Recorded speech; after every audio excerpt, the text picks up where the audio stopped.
I'm joined here with Doctor of Pain, Khalid Ismail, once again, with this Ramadan special. Khalid, welcome. Thank you for coming. No problem. Assalamu alaikum. This is salam. where we all get serious now, yeah? This is where we get serious, bro. Yeah. I see that you're dressed up as Bruce Lee from, is it Game of Death? I think so. Game of Death, man. That's it. That's the one, bro. My favourite movie. Does that make me Kareem Abdul-Jabbar, bro? That makes you Chuck Norris. Chuck Norris? That's not Chuck Game of Death. That is Game... No, that is... No, it's not. It's Kareem Abdul-Jabbar. Fist of Fury. When he's... No, it's Game of Death. It's not Fist of Fury. Game of Death is... Where's the one? No, where's the one he goes to? No, that's Game of Death. Yeah. Yeah, but the one with Chuck Norris is not Game of Death. No, it's the one where he goes Italy. Yeah, where's that? The Way of Dragon? Enter the Dragon. No, it's not in Dragon. It's Way of the Dragon. Way of the Dragon. Yeah. Bro, that's really bad. He only made 7 movies. Yeah, it is Way of the Dragon. Yeah, Fist of Fury was the first one. Way of the... Yeah, it was a good fight, man. That's a wicked... First MMA match. No, it's got to be on screen. No, that one was... that's when he fought Chuck Norris. Yeah, that's the first MMA fight. No, they didn't do that MMA, that. It is. He's Kung Fu and the other guy is karate, bruv. Oh, yeah, okay. Kind of, innit? Yeah, but they didn't go to the ground. Yeah, I love the bit where, they show the cat. Yeah. And the cat's doing the stretching. Yeah, that's so good. Do you reckon they added in... the popping afterwards, bro? You know when he goes... Just a bit. You reckon? Yeah. Oh, man. You know what, this thing... Can you do that? Is it possible? I can't do that. I don't know, but just because I can't do it doesn't mean that... I don't think it's healthy. Maybe. Maybe it's arthritis, bro. Yeah. Could be arthritis. Huh? I always thought it was real. I'm pretty sure they added in this afterwards. No. I think just sound effects. Sound effects. But it's cool though, anyway. Yeah. So Khalid, we're approaching Ramadan soon. Inshallah. And I thought I'd get started off. Because Ramadan, everyone prepares differently, yeah? Yeah. And I know when I'm at home, all the burek is being made. Shebekia. What's shebekia? It's like a sweet that you have at Herrera. A sweet? It's like a sweet kind of thing. Like a biscuit sweet kind of thing. Is it? Shebekia. Yeah, like that. Oh, yeah. What do you call it? We call it something else. That's nice, man. Yeah. What is that called in... I believe I literally just picked up some today. No way. Yeah, shebekia. Very nice. You have that with shorba? Yeah. Or Herrera? Herrera. You have it with Herrera. Firstly, you guys call it Herrera. Yeah. We call it shorba. No, it's different. But their Herrera is different. But do you have shorba as well? Never. No, don't think so. Turks call it shorba, innit? Yeah. You guys call it shorba, yeah.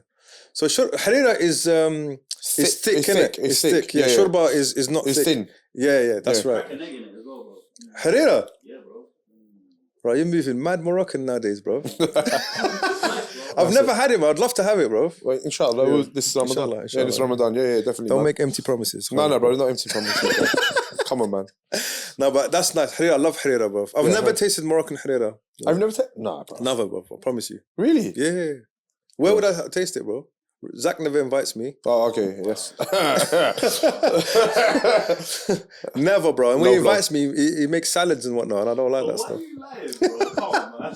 That one time we had that barbecue. Yeah, I made you spaghetti that time, remember? Yeah, but that's not I Moroccan gave him food. one wing. I don't make Moroccan food, though. Yeah, that's what I'm saying to you, bro. So That's fine. I'll arrange that, bro. We only invited one person. Say again? He made the barbecue and he invited One person, that's it. Yeah, And with one wing. One wing. No, but Yeah. hey, bro, you know where the barbecue was? He lives in a 15-story penthouse, bro, in Old Street. I say penthouse, it's a council estate. And I'm scared of heights, bro. Oh, wow, okay. Remember, Zach? Is that why this guy was holding on the railing? Is that why he covered the thing? Yeah, he covered it. I don't know if it... Not because of me, bro. I don't think he covered it because of... It was because of you, bro. Don't lie, bro. Don't lie, bro. He came to my house, he's holding railing. Well, Baba, Really? I'm proper... You get dizzy? Yeah. Not dizzy, but... You just don't like it? It's only 8th floor, by the way. It's high 8. Yeah, some people, yeah. But remember, 8 floors, but each flat's got 2 floors in it. So it's about 16-story height. Yeah, but you live on the 4th floor. No, when I first moved into my flat, you're going to laugh, yeah, but I started getting... Dizzy, yeah? Some cat. Proper, honestly, bro. Wow. So I don't like heights, man, at all, man. Yeah. But yeah, so how do you guys prepare for Let Ramadan? me just write that down. Don't like heights. Like I was getting dizzy pouring the tea in the Instagram live, bro. Oh, That's how high I went, that's bro. a low blow. Low. Low blow. Remember, I didn't have a camp for that. Well, this was like a friendly. What would you call it? A non-competitive. The non-competitive. This is just don't count, man. it's like Ben Askren and Non-title event. like Ben Askren and what's his name? Sorry. Tell the listeners what it was. Well, you should have been on live. Next time, come on the live Instagram live, and you see all the. We can't give them everything. All the shenanigans. Exactly. So let's get the ball rolling. So for Ramadan, Yeah. look, I know you're always like on a diet of some sort. Yeah. But Even Ramadan. just for a minute, even Ramadan, but just for a minute, Okay. like at home, everyone has their Ramadan traditions, innit? Like, and I'm not for overeating and all that rubbish, but what's the kind of stuff that like you'd have regularly, like outside of like if you're just letting yourself go, like in Ramadan specifically? Obviously, harira. Yeah, I think for me it's Herrera. Is it every day you have it? It's a must, innit? Yeah, no. But the thing, like if for years I haven't had like it every day. Like they'll make it at home, Yeah. but I don't have it every day Why not? because I'm always on a diet. But harira isn't it? No. We'll go into all this stuff Okay, after. yeah. It's no. Again, let's not. But you're gonna have the whole of Maghreb, Araish out, bro. Maghreb coming after And me, bro. Rabat coming out for you, bro. It's not that it's not good for you or nothing. Because my whole I've always fought after Ramadan. I've always had some sort of training camp during Ramadan. Yeah. So it's been difficult to have the food that I want to eat as well. So I'm always cutting weight or something during Ramadan as well. I see, yeah. So it's always been, so for the last, what I remember, for the last 12, 13 years, I probably didn't eat the same as everyone else. So I have my meals made for me, and I make what I need for my nutrition kind of thing. Yeah. Again, but I don't like I wouldn't eat. Okay, bruv, you're ruining this whole segment, bruv. I know you just want me to Herrera. No. Done. Okay, let's imagine you're not you now, yeah? Who am I then? Okay, Jackie Chan, bro. Who do I want to be? Bruce Lee. Go ahead. okay, so in Maghreb, Yeah. what are the kind of dishes that you'd have in So Ramadan? actually, I spent last year in Morocco. Yeah. And then the whole Ramadan, mashallah. Okay. Bruv, amazing. Was that for the... The year before that. When the Azetas for... 2019. Was it 2019? Before we were in lockdown here? No. 2019? Before. Yeah. We was in lockdown here, innit? Yeah, March. No, so the year before that. The year before that, What were you doing in Morocco? I was training the guys out there. Oh, yeah. This is I was just out there training and stuff. Oh, and this wasn't for a fight not for a specific. fight specific. Just went out there for Ramadan and stuff.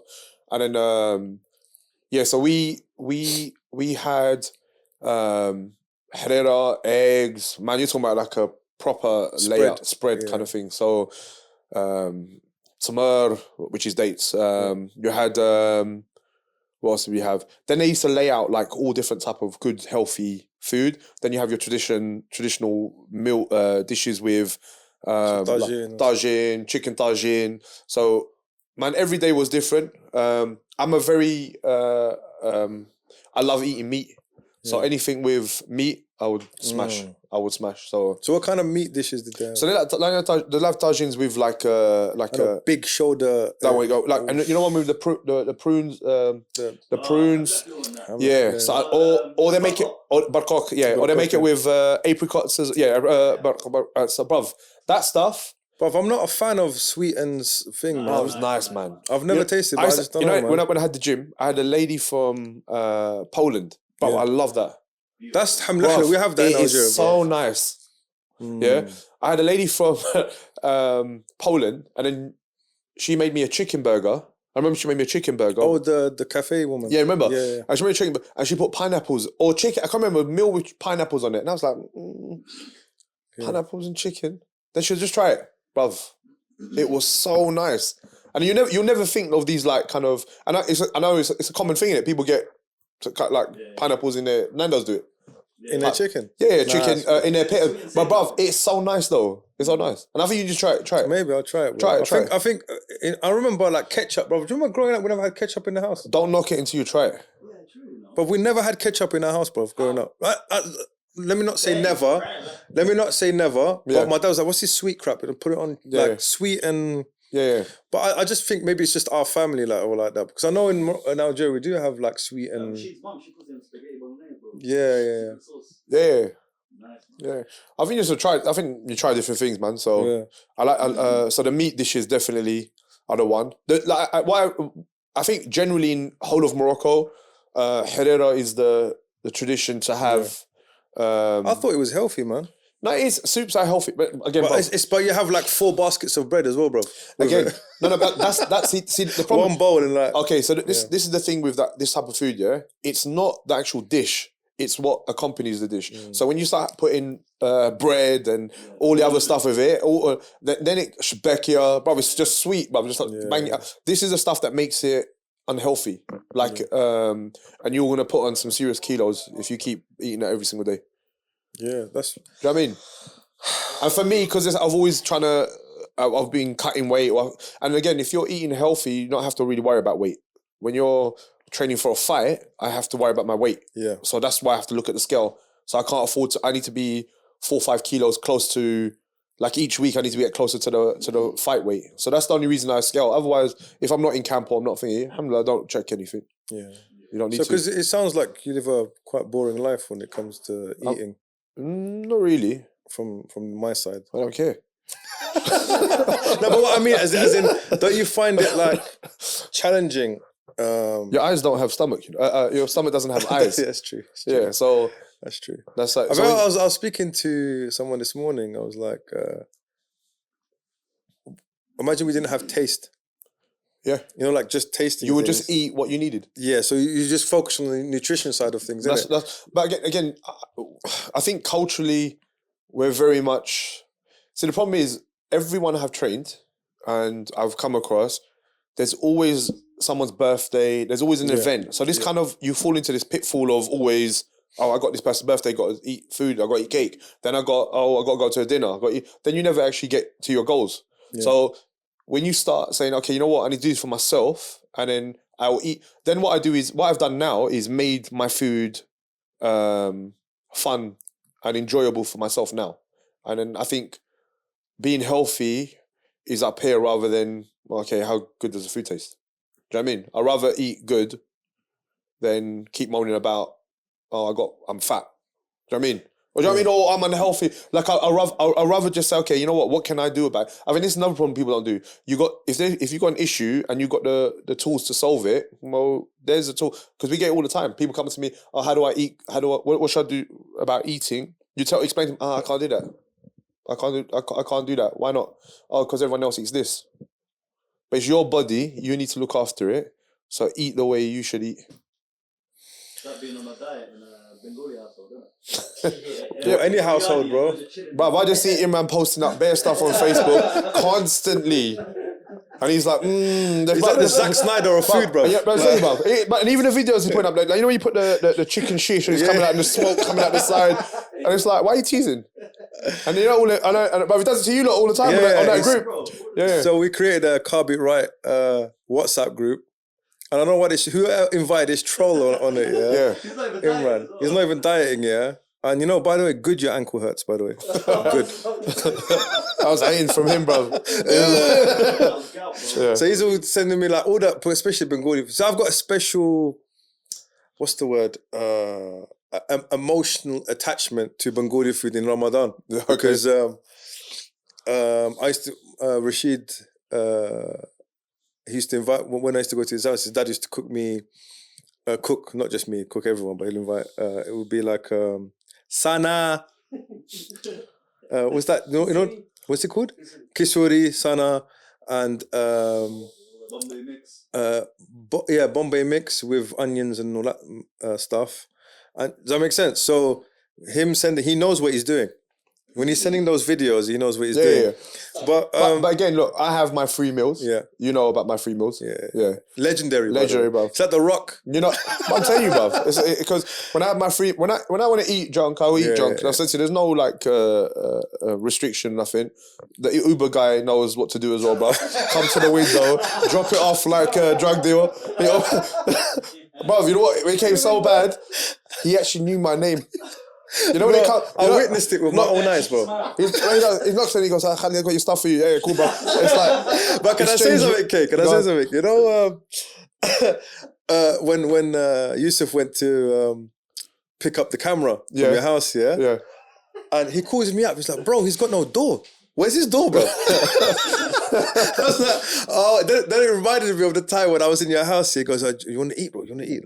It was my visit corresponded or coincided with his cheat meal, innit? Yeah, when he came. Yeah. So, by the way, I'm going to expose Amir as well, by the way, on this podcast about the cheat meals that he has. Bruv, Amir, bruv, listen, when me and Amir get together, bruv, you better shut that place down. Bro, I'm telling you now.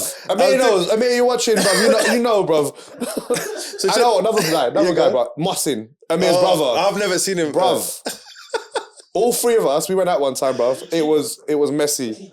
Bro, he's on tour. But it was messy, bruv. Like, you know when they say, we got no more food left, bruv, so you have to leave. Get out, please.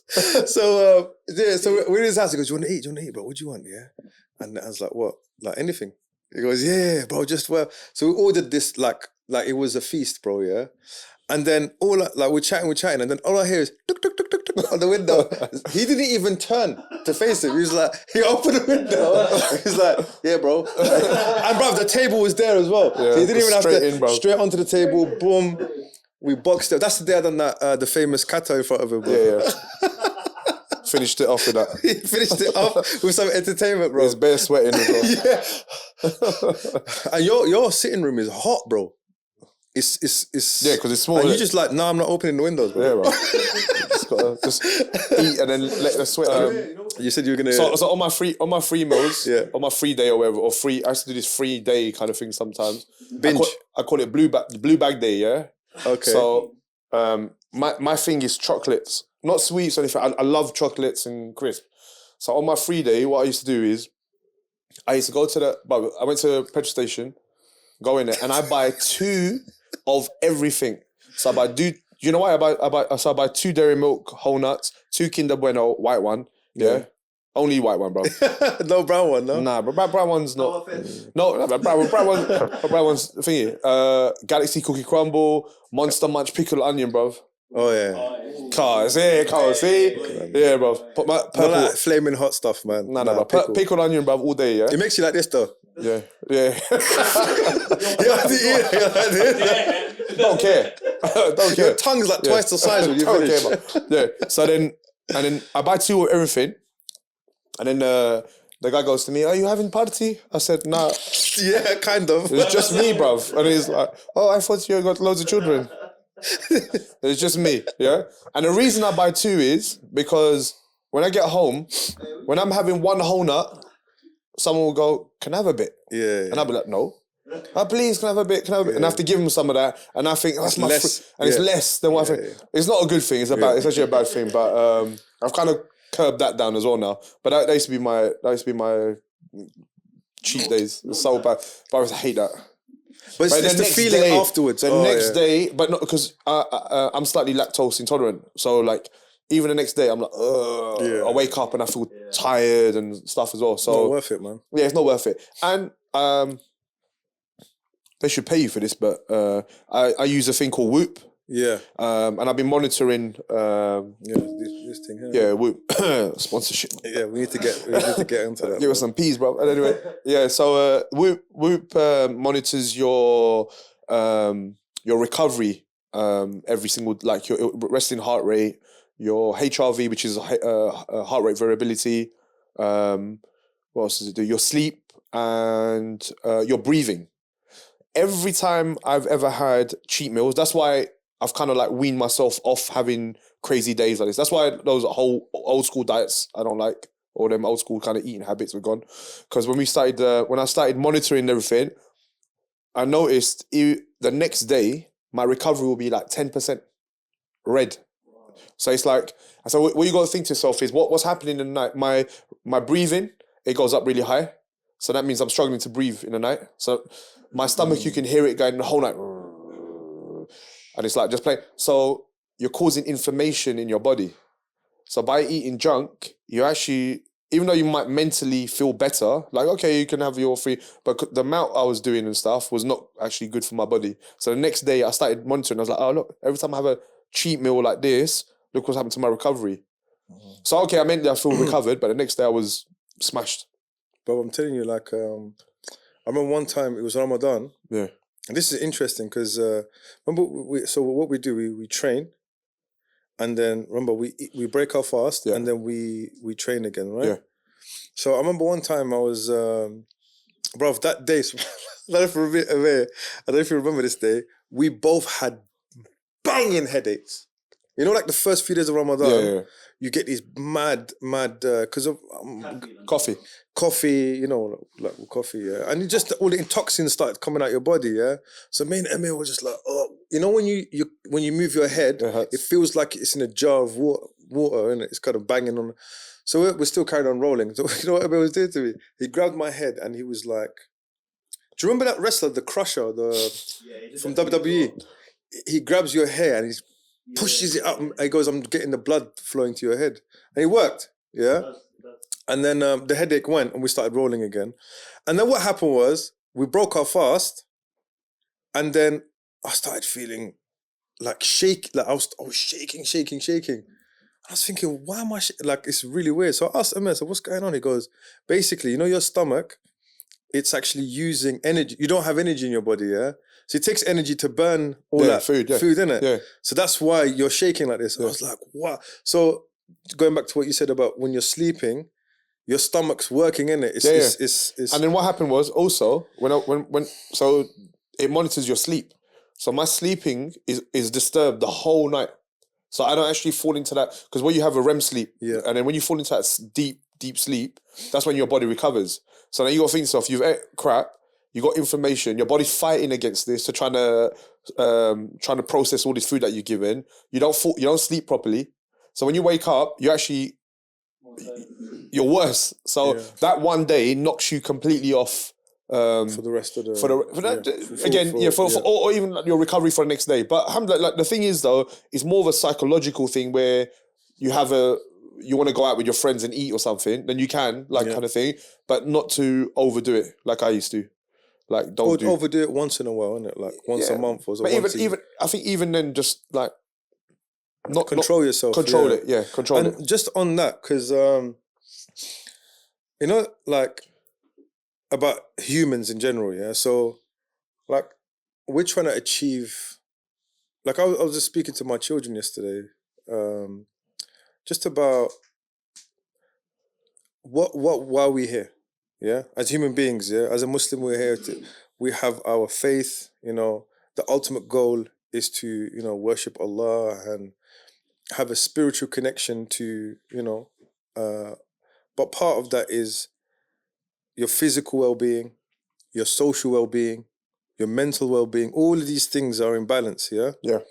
Now, as soon as you ignore one of those, and especially your spiritual well-being, which is why Ramadan for a lot of people is like, it's the only time of the year where... When you can take a deep breath. Take a deep breath and everything's aligned, right? So you're fasting, which is your physical well-being is being looked after. Yeah. Your body's defragmenting, like in computing, yeah? You got a... Like, you know, sometimes your computer has got all this cache memory, or sometimes your browser slows down and you got to clear out all the cache memory, yeah? That's what Ramadan's doing. Like, physically, you can feel the toxins leaving your body. So the first few days you get like headaches or whatever. You might not, but... And then your body kind of clicks into its... And then you start feeling this high, innit? Yeah. And then you spiritually, you're kind of thinking, you're more aware. Yeah, you're kind of doing all this spiritual... I guess fast as well, right? And then you have your social, because now your family's getting together, right? You're eating together for the first time. Everyone is at home together, yeah, and eating and actually interacting. And then you got your mental well-being, because all of these things are you're working on yourself, right? Going to Salat Tarawih in the afternoon, you have that, you know, that everyone's in the right fit. You're around people that are on the same goal as you for that month, right? So. And now you take that kind of that example, and then you copy and paste it across the 12 months and across your whole life. And what I was saying to them yesterday was, you have to believe that you can change. That's the step one. Like, for example, like, with our kids, we're always trying to be more conscientious, help out around the house, do your chores without being told. We always want our kids to do these things without being told. Does that make sense? But that, even as adults, it takes training. And that is the biggest challenge as human beings, is to control yourself. Like you said, about food, but like even desires, I want this and I want that. We should be able to, and I think and I've realized every time in my life we've had some control over these aspects. Oh, stupid. Sorry, I put an alarm on for the wrong time. Yes, what was I saying? So every time I've been the happiest, when I look at the happiest moments in my life, it's where I've seen that I'm in control of myself. Yeah.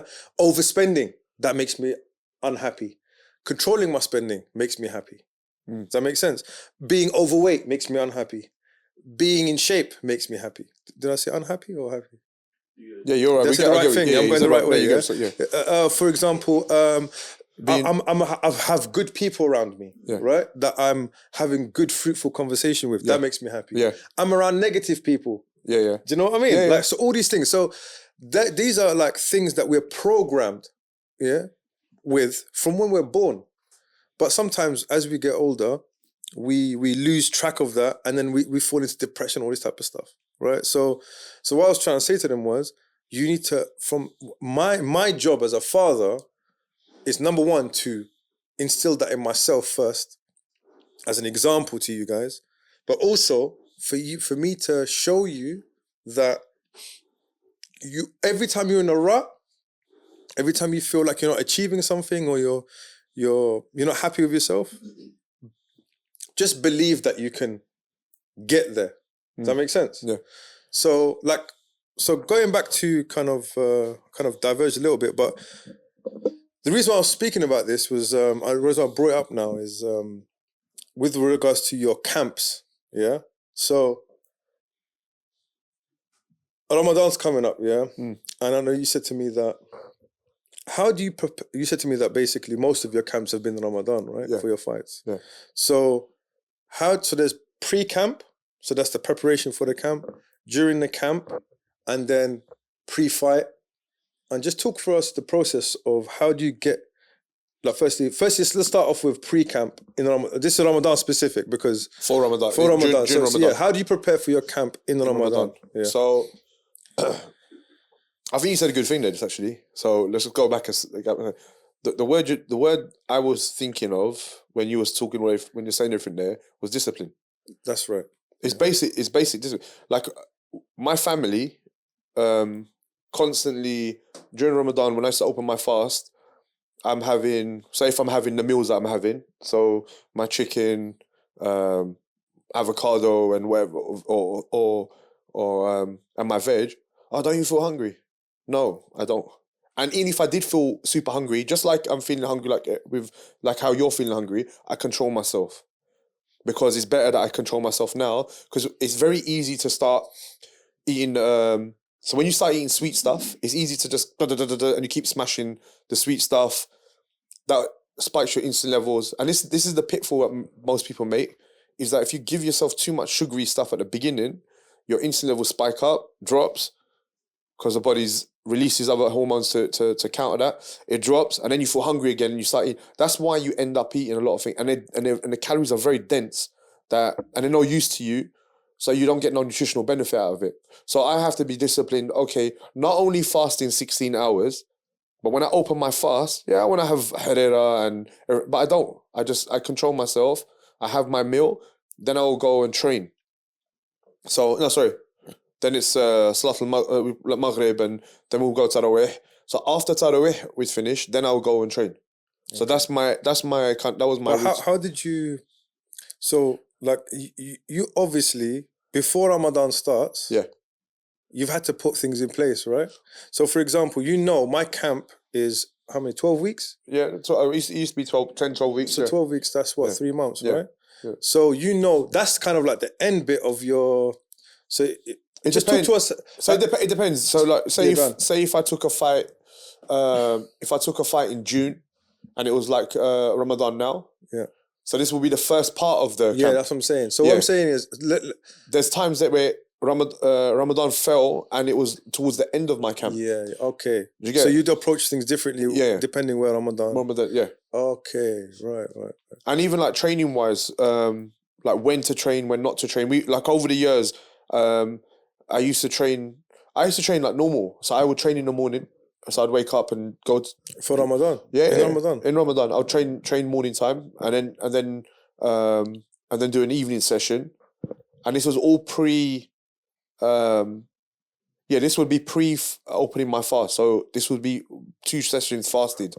There wouldn't be crazy sessions, just fasted sessions. So what kind of stuff like S&C in the morning, cardio work, but not where I feel like I'm going to faint or anything. So it was very controlled. Evening sessions, technical work, like more jiu-jitsu. All before fasting. So this is what happened. From the experience that I had of doing these, there's times where when I look back at my body and stuff and the video and how I looked and stuff, it wasn't right. So now I always recommend people to train after. So I eat. So what was wrong with your body when you look? You can see like I'm holding too much water. I lost a lot of muscle mass because you remember the source that it's looking for. There's actually nothing in my body. So I haven't got enough calories in my body to address the training load. So then it was not conducive for the camp. Didn't ever feel like I was fit. Like I didn't feel like so I kind of like.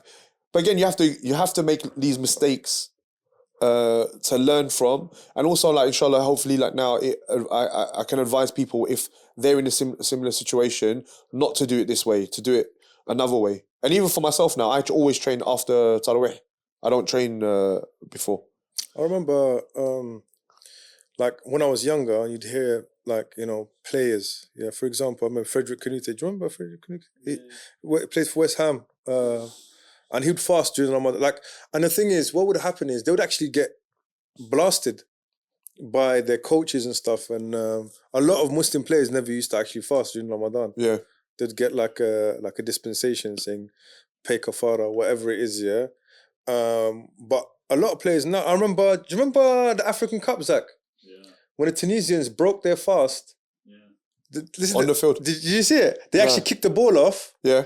And everyone had like, the coaching staff, they just came on and gave them dates. They're just eating the dates and then and that was really like, and that's the thing. It's kind of, I think. So do you feel like?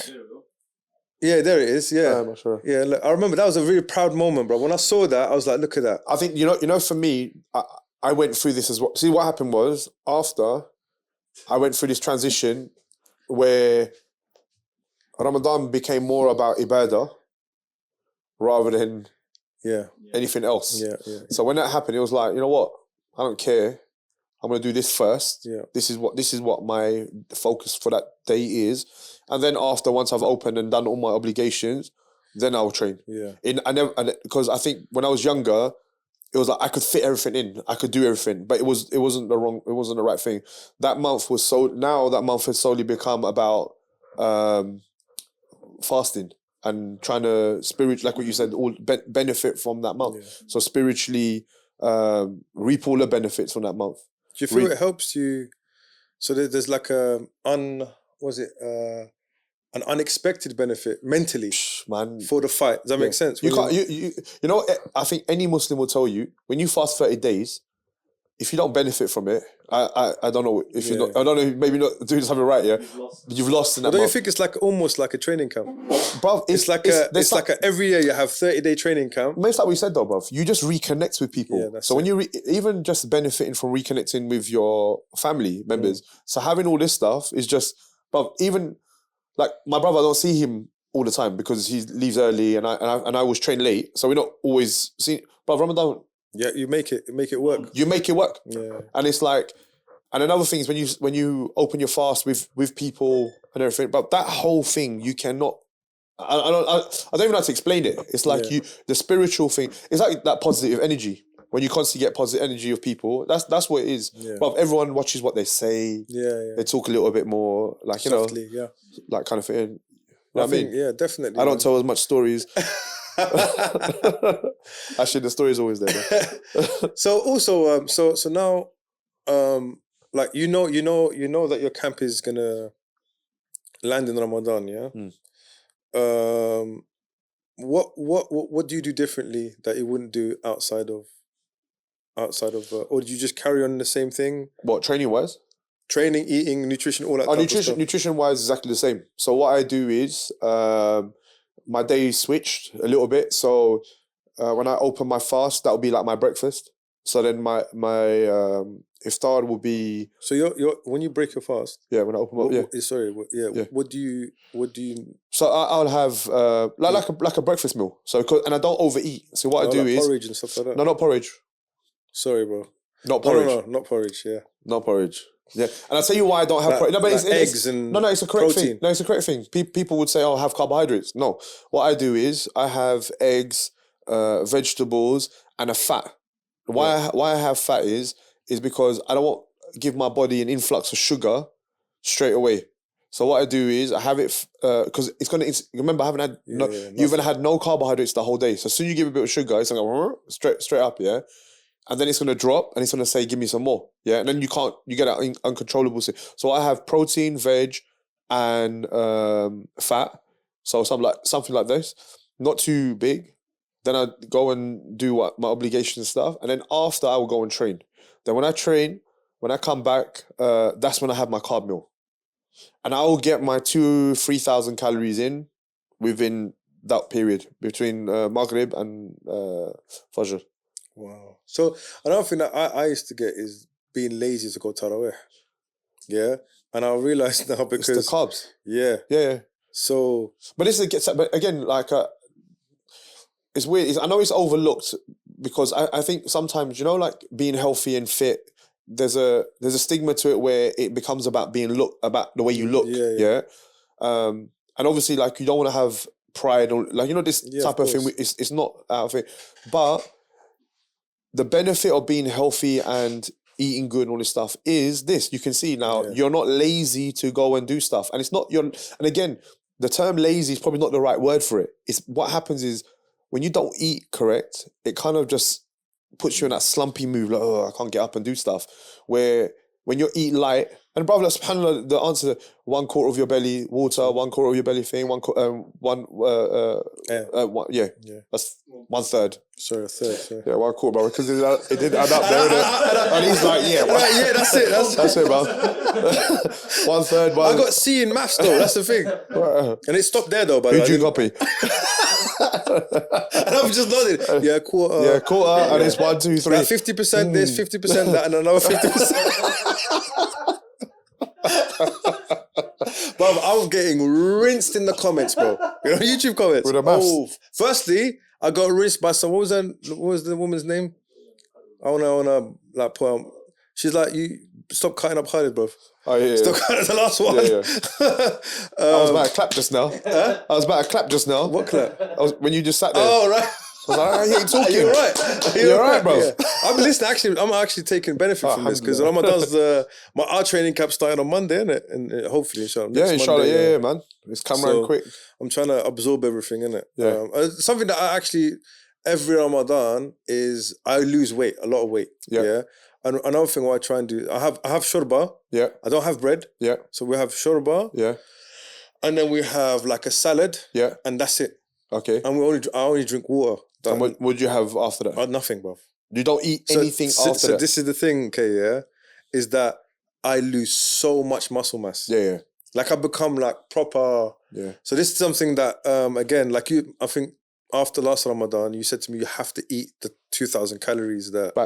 Back in it. But again, so I'm looking at this Ramadan a little bit differently. Yeah. So like, what you do is you time it. So Maghrib is you got 8 hour window between Maghrib and Fajr now. So you're saying stay up all night and just munch?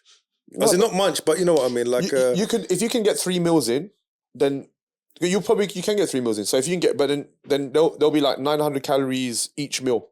Do you get? That's a lot, bro. No, it's not, bro. It's not. So I'll tell you, little one for you, yeah? 6 egg whites, 2 whole eggs.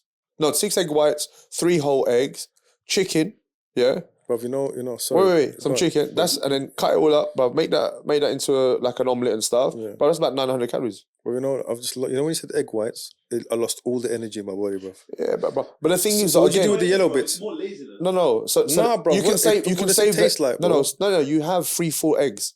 You have 3 full eggs. Yeah, whole eggs. And then you have that with the you have that with your 6 white, because what you need to do is, because if you have 6 eggs, it's going to be too much yolk. Right. Yeah. So what happens? Because I was just thinking straight white bit. What's it called? egg whites. Egg whites. Yeah. So you have 6 egg whites. Yeah. So you're just going to up the protein without the fat, without the other Right. stuff, the yolk, and then you have 3 eggs to complete the whole thing. Yeah. So your protein is very, very high. You have chicken in that, very high protein. You have veg and all that stuff, bro. That's a 900 calorie meal there. Do you get it? And you open your fast with that, And bro. You're also- gonna feel full for a long period, yeah. So that will take you all the way through up to Tarawih, and you won't have a slump. That's the main thing, bro. So when he's reading Surah Al-Baqarah, you're not. Mortal Kombat. Take out the whole stuff. Yeah. So you just it kind of keeps you. You're getting your calories in, and this is what you look. This is what I said to you last time about nutritional value of food. It's not. I'm not just eating anything for the sake of anything. Just like Hoover, bruv. No, you need to eat stuff. Okay, I'm fasting, so I need food to help me to fast as well. Okay, so I got 3 meals now. Yeah. So you gave me that omelette thing. Yeah. Then I want you to train. So after Tarawih. After Tarawih. Yeah. You do 40 minutes of training. Yeah. So you can hit your weights or whatever you want to do. And then after that meal, you have carbohydrates.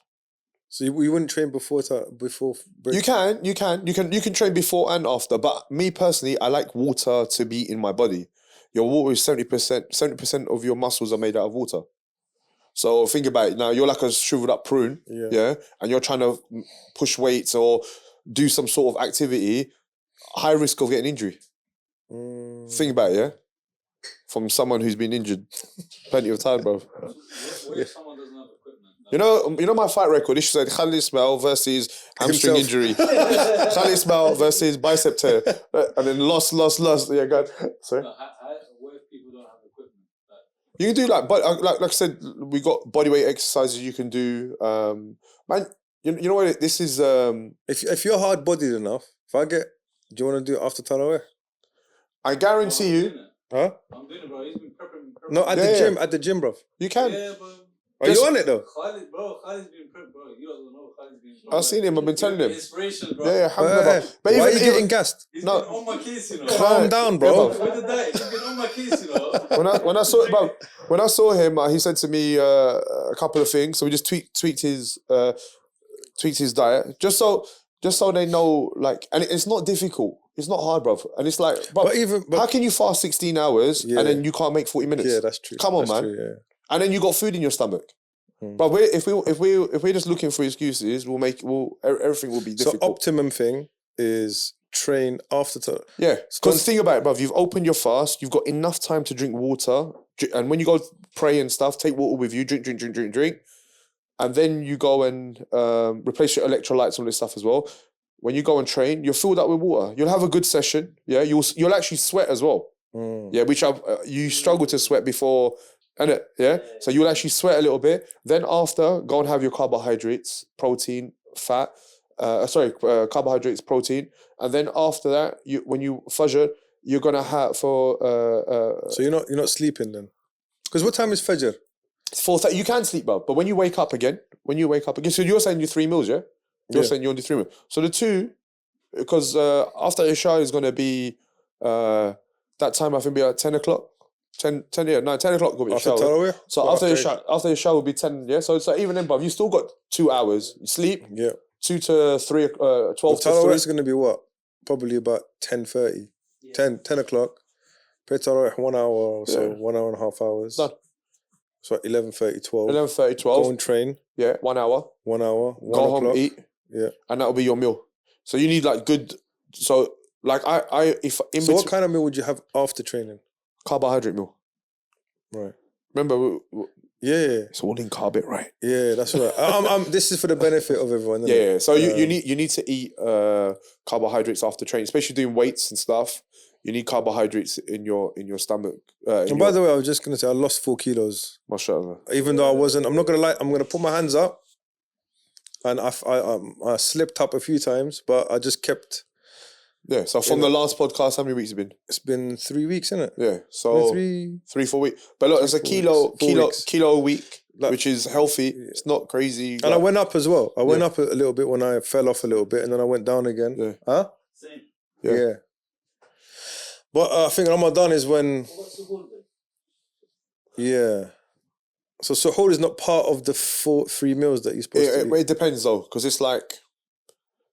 I guess when you stop eating, we'll have to adjust it according to your time. So if you say to me, I got home at 12:30, then you can have a meal there and have another meal later. Right. If you said I'm getting home at 2:00, then you'll only have to have one meal, and that'll be your. Yeah. Do you know what I mean? So you just have to. And training because it's all individual. Yeah. It's not. It's depending on your lifestyle and what if you're working in the day. Yeah. If you're working in the day, you might have to it depends on. Yeah, exactly. So it's like you can't. But just generally, I would say the first meal you have Maghrib time for iftar, try to not smash the carbs. Right. Try to just keep it protein, fat, veg, and then later introduce carbs slowly. Like, and I would again, bro, after training. So shorba has to be after tarawih. That's probably a good one. Yeah, but again, because you have to have, but that's fard, bro. You gotta have shorba. But again, because it's a cultural thing. Yeah. It doesn't mean, without offending anyone, it doesn't mean that it's actually nutritionally correct. It's just a cultural thing. Do you know what I mean? Like certain people stuck in it with fried. They have to have fried food all the time. No, we have to have fried samosas, food. Yeah, so we have to have fried food, and I think that's their feeling of Ramadan for them. Yeah. But it doesn't mean... It's the smells, bro. But it doesn't mean that... Do you know what I mean? It's the smells. No, I'm saying to you. So, but again, because you can see now, you're associating all of that with your family, getting together and all that stuff, but you're enjoying the food and stuff, but you got to be that miserable guy sitting there like, no, I'm having whites. Especially when you walk past your neighbour's house now. Yeah. They're frying up that. Yeah, but I'll just knock on their house, bro. What's going on? Yeah. What do people find, for example, or do you even recommend people look at their how many calories they need to take in and what, you know? Yeah, so you need to work out your basal metabolic rate. So your basal metabolic rate will tell you how many calories you need just to function, just for your organs and everything to function normally. And then once you work that out, then you can work how many calories you need per day. If you're looking to lose weight, you drop it by 400 calories and stuff, and then. Yeah. So we're gonna take a break. We're gonna play Maghrib, and then we get cracking when you come back. And we're back. Okay. Don't be alarmed. I think Khalid got a bit cold, and those sweat patches, bro. The sweat patches. Those sweat patches. And we stuck the air conditioning on. Yeah. And the sliders have come out. Sorry, Jude. All right. So where were we? So I really wanted to kind of really get into nitty gritty of because I know everyone wants to hear this. Yeah. Your fight camp. Yeah. In Ramadan. Yeah. How it was. Training partners, nutrition, and then when you came out of it, and the fight, how that went, and not doing a very good job of asking the question, but you know what I mean. So you want to know about the training camp? Yeah, I think that would be interesting. So when I plan, so I do my planning myself. So all the training camps I do everything myself, and then I'll get everyone on board, like kind of thing, sparring partners, people to hold pads or whatever I need. So during Ramadan, I train. I have to. Again, the first thing is getting through the fast. So doing the fast and doing all my obligations, and then evening times it will be training. So I generally do. So I will do 3 days of MMA training. So 3 days of pure just MMA. So striking 4 MMA, wrestling 4 MMA, jiu-jitsu 4 MMA. And again, there's a difference between striking for MMA and jiu-jitsu for MMA. Right. It's not, I haven't done like just doing jiu-jitsu. It's actually put your gloves on and we're gonna do jiu-jitsu with strikes and wrestling with strikes. Because you can roll in jiu-jitsu or wrestle, but it's not the same as when you're getting punched. You won't put your head in certain positions, and so you need to train that. So 3 days pure MMA, 3 days will be wrestling, 1 day always off. 1 second. So 3 days wrestling. Yeah, 3 days jiu-jitsu. No, No, striking. Sorry. But that's that math's coming out again. Sorry. 7 days, and he's getting 3 days, 3 days, 3 days. It's all good. Allow me, bro. I'm just saying. Oh wait, bro. 3 days, 3 days. So 3 days. 3 days would be MMA specific. Right. Yeah. So striking. So what's in there is striking MMA. All in one session, basically. All in one session. Oh, okay, wrestling and jiu-jitsu, but it's with strikes and stuff. Yeah. Right. Then I'll do 3 days of wrestling mixed with jiu-jitsu. So both. So No gi kind of. yeah, no gi kind of thing. Then now I started doing strength work as well. So during camp, so just before Maghrib, I'll do some sort of strength training, and I'll train strength work. Maybe 4 days, not more than that. And again, because it's very easy to get injured, so I kind of like tone it down.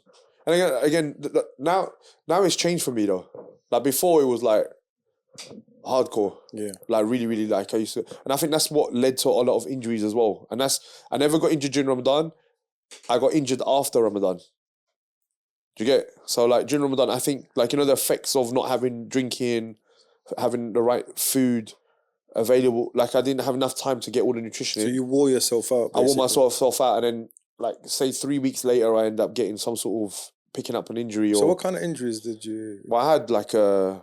So this has been my kind of thing in my whole. It's funny. None of my fighters that I've trained ever got injured, but when I was training, I seemed to always got injured, and I think because the way I coach and when I was training myself is different. I always look out for my fighters' well-being, so I give them plenty of rest. They don't. If I see they don't look right, they don't train that day. And I will take that. I Compensate. No, I override them. Yeah. So like, what happens as a coach? If I said to you rest, you're not gonna feel like okay, I don't need to train. No, as your coach, I'm telling you not to rest. So with me, there was no one to tell me. You didn't have a Mickey like in Rocky. Bro. Yeah, everyone needs a Mickey. You're a bum, Rock. Yeah, you're a bum. Mickey loves you. Yeah, so I didn't have that all the time. So. So the thing is, when you said when you set up your camp and stuff, you had your sparring partners, and then you had the people that hold your pads. So how did you choose your sparring partners? Was it based on their weight or their style, or was it like whoever's available? So whoever's available, Yeah. right? And the people that like coached you those different. So did you coach yourself, or did you have people? Yeah. Okay. So sometimes you'd push harder than Then I need to. Yeah. Or I will end up doing. I plan out 10 rounds and I feel good that day. Rather than stopping, I'll do 15 rounds. I remember when you need someone to stop you. Yeah, the biggest problem with MMA is overtraining. Now, overtraining can be because you do too many sessions. The sessions are too intense, too long, and this is what I done. So one session I remember when I tore my bicep, I done 10 rounds of sparring. Yeah, and I was firing. I felt good, and this was like 2 weeks out from the fight. And then I heard them say, oh, maybe we should do some wrestling. Wrestling? Yeah, come on, let's do wrestling. What, that day? Yeah, that day. I just finished 10 rounds of full sparring. So and then sparring what? Like MMA, kind of like box, like everything, like full contact, shoot boxing, so punching the crap at each other, takedowns and everything. Then someone said, oh, why don't we do 5 rounds of wrestling? Now, the problem is, you got guys who didn't do 10 round sparring. Yeah. So they just got there or something. Cool. No, they're there, but they haven't done 10 rounds of sparring. They're probably in and out. Now, in my I head, see what you're saying. You know what I'm saying? So they haven't exerted themselves the way I have. So then they said, oh, let's do some wrestling. I'm like, you want to wrestle? Yeah, I'm going to wrestle. Then I end So up you're on a high, innit? Yeah, I'm on a high. And I'm stupid. And I end up tearing my bicep. How did you tear your bicep? I went for a lateral drop. I had an underhook, lateral drop. And then as I threw the guy, but even like training partners as well, they need to look after you as well, innit? Yeah, so there's no, that wasn't there as well. So when I went to throw, he was so adamant that he didn't want to go. So he put all his weight on my arm and I said, "You're still gonna go, bruv." So he still went, and then my bicep went with him. So how, man? So I had the underhook, yeah. So I went to throw like this. And what he clamped down. Yeah. So he put his weight all on my arm. So did he clamp down? Yeah, clamped down and didn't want to go. So and I was turning and I was throwing. He's going, yeah. So if he just dropped, it would have been cool. And then plus, bro, you're not losing points as well, bro. But bro, you're not going to be the ultimate gym champion, kind of thing. What did you want, a belt? Kind of thing. Like, bro, you got thrown, just carry on moving, kind of thing. But didn't want to move, and then I heard the whole thing go pop. So it was from the tension, from the underhook, yeah. And the whole thing come off, and then it was so funny though. I was running around the room. Come off. Yeah, it came. So the bicep went up here somewhere, and then you could see. You could see the tendon. It was like a little worm, and it was there. And I was running around, I was going, push it back. Push it back. I was trying to push it back. So when you tense it like this, it's not there. Yeah, it was. I got a video on that. I was doing this, and my bicep was up here somewhere. So you had like a little cashew nut over here. Yeah, and then, huh? Would you go like that? So Yeah, because your triceps working, isn't it? No, yeah, you can move. You can move because you have other muscle. So this is what happened. But look what I started doing as well. So I tore it. Then I thought, oh man. Then I went to the hospital. I went to the doctors and they said, you have to refer me to private. Went to see the doctor. Then I said to him, look, I got to fight 2 weeks. I want to fight. And he said, okay, cool. And I said, look, but he goes, your biceps torn. I said, I don't care. I'm going to elbow him and I'm going to do this, like gassing myself up. Yeah. And then he goes, and I'm scared. He's an old guy. He goes, oh, okay, yeah. You want this? And this is where you get humbled, bruv. Like, this is when you get one, like, you know, someone slapping you in your face. Yeah. One cuff there. Put it on, bruv. Where's that big when you need him, bruv? Catastrophe. It's a catastrophe, bro. So then, went to the doctor. So when he goes to me, okay, I understand you want to fight, young man, all this stuff. Yeah. He goes, push my hand, shake my hand. And he goes, I shook his hand and he goes, push like this. Oh, turn like that. Turn like this. And I couldn't do it. Yeah. And I was like, and he's an old guy. Yeah. I was like, then he went nice to me. He goes, you see, when you get underhook, it's not going to happen, bro. He goes, the guy's just going to open your hand. And he goes, the power's gone. So he goes, there's no... So what happened with the bicep, it's not function, it's not only this, it's this. This motion as well. So, you know, when you wrestle, so even if I got into there's no power. So it took me a year, bro. So they cut open my arm, reattach the bicep, the tendon, they reattach the tendon, and then they leave it as an open wound first. Open wound? You have to leave it as an open wound. So it's just like, when I saw it, bro, it was like two meat like pushed together, and you look at it, and then you can't, your arm's like limp. But the thing is though, like, alhamdulillah, bro, you know, from this, you have, I always take, but you get benefit from it. So, like, I tore it, and then I realized, I thought, okay, you thought you was that guy, innit? It's true, innit? It's like you thought you were 2 weeks out, you thought you were strong and all this stuff, and then you popped a little tendon. This is God showing you, bruv. Like, you know, look at, for example, we're talking about Hamza Chimaev. Yeah. About his bout with COVID and how he said he was going to retire and everything. Yeah. But again, all the madness, like, I'm going to smash everyone, I'm going to do this and I'm going to do that. He's come back saying the same thing now. Yeah. But look, again... maybe he's saying those things, but in his heart... Well, hopefully, inshallah. Inshallah, yeah. Inshallah. But I'm saying, like, if you believe your own hype... Yeah.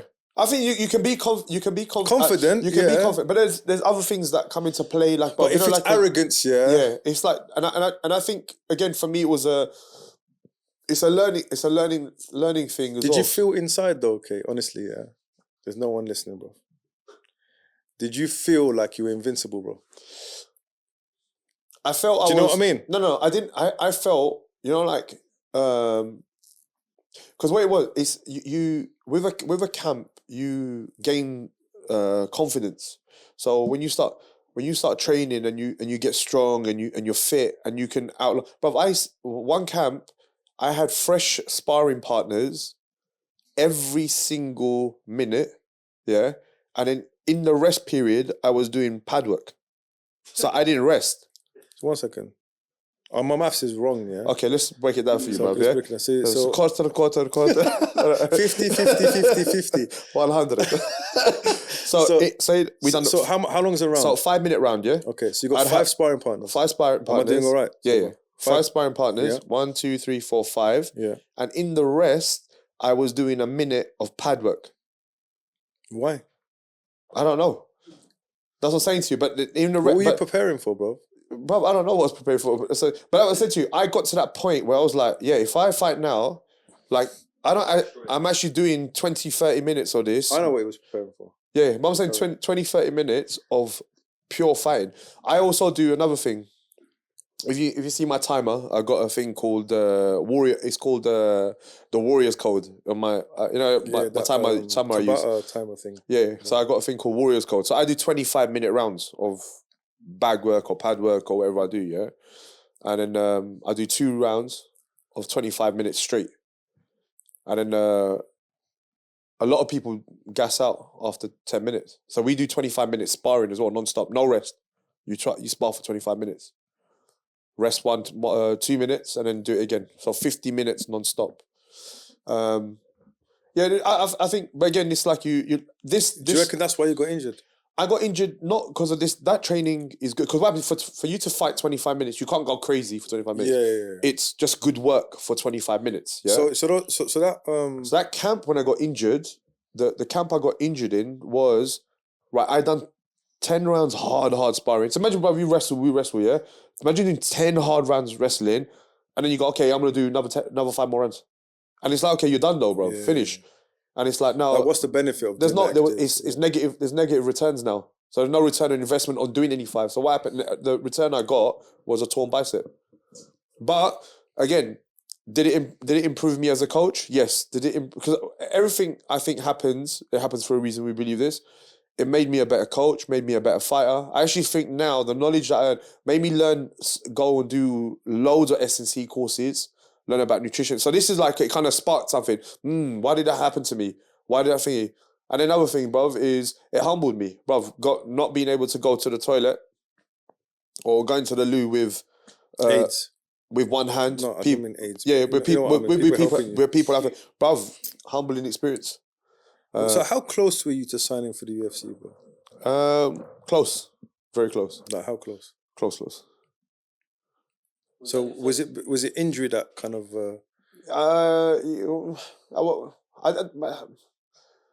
It could be anything, bruv, to be Yeah, honest. but let's not dwell on that. Yeah, but it's just kind of. It is what it is. It is what it is. Yeah. Yeah. It is what it is, but it's like Wasn't meant to be it. Was that your first injury? the bicep tear. Yeah. Yeah, bicep tear was my first injury. So just let the guys know, how many operations have you had? I had nine like major. I tore my ACL 4 times. Same one? No, both knees. I had my ACL was torn. My ACLs were torn. My left ACL was torn during 2 of the last fights I had. You went in. Did you know they were torn?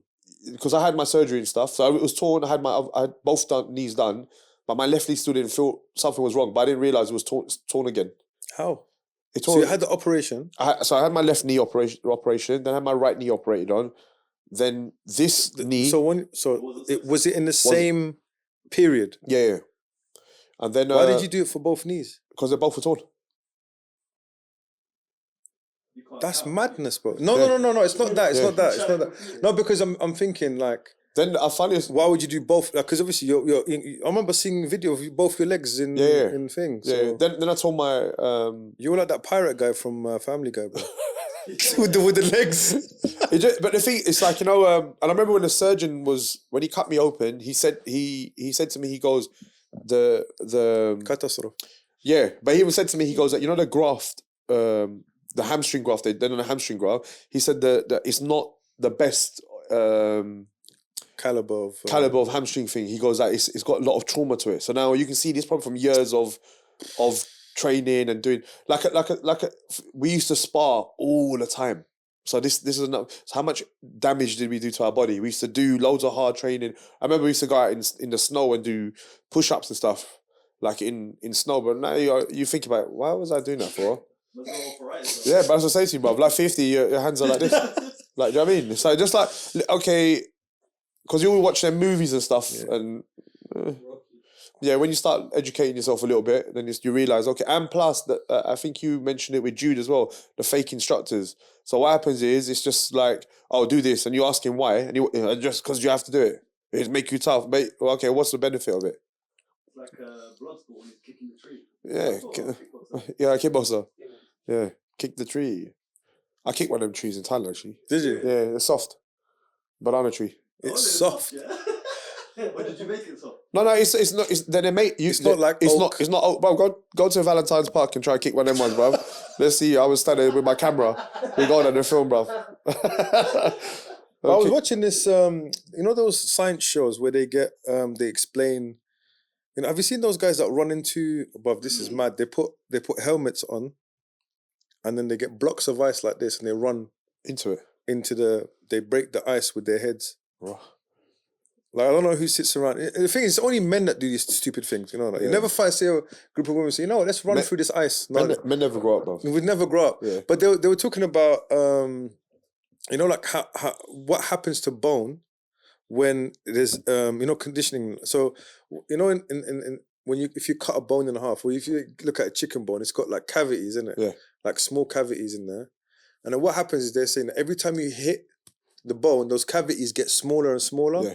And then your bones actually become like steel. Yeah, that's correct. But the thing is, though, look, what happens is you need to give it time to heal, to become stronger as well. So what the problem is, if you keep on doing it and don't give it time to heal, so you let them cavities get smaller and tighter, you end up getting microfractures, and then your leg breaks or something happens. Do you get it? So there's method behind it. There's method behind it. It's there's things that if you watch, a lot of the stuff is correct. Remember the monks when they they punch the... It's correct. There's a lot of stuff. But even like now, when I used to watch Shining Monks, they used to do dynamic flexibility training. So they do leg swings. Remember when you see them, they touch? That's sick, bro. So that's dynamic flexibility. Well, how do you warm up now? They don't say you shouldn't do relaxed stretching when you warm up. Everyone talks about dynamic movement. So you can see, okay, this is like 6,000 years or whatever it is they've been doing martial arts stuff, however long it is.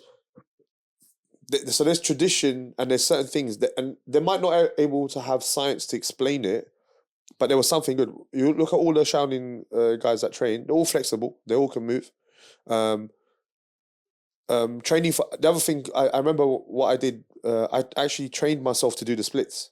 So I learned how to. Because what the idea is can you get an inflexible person to do this? Because if I'm already mobile, say someone's got some sort of flexibility and he does splits, how do I know my method works? Do you get it? But if I can get someone who is not flexible, can I get them to do the splits? Okay, because you know there's Are you flexible, bro? I could do front splits, yeah, but I always used to struggle with the box splits, so the side splits. So front splits this way.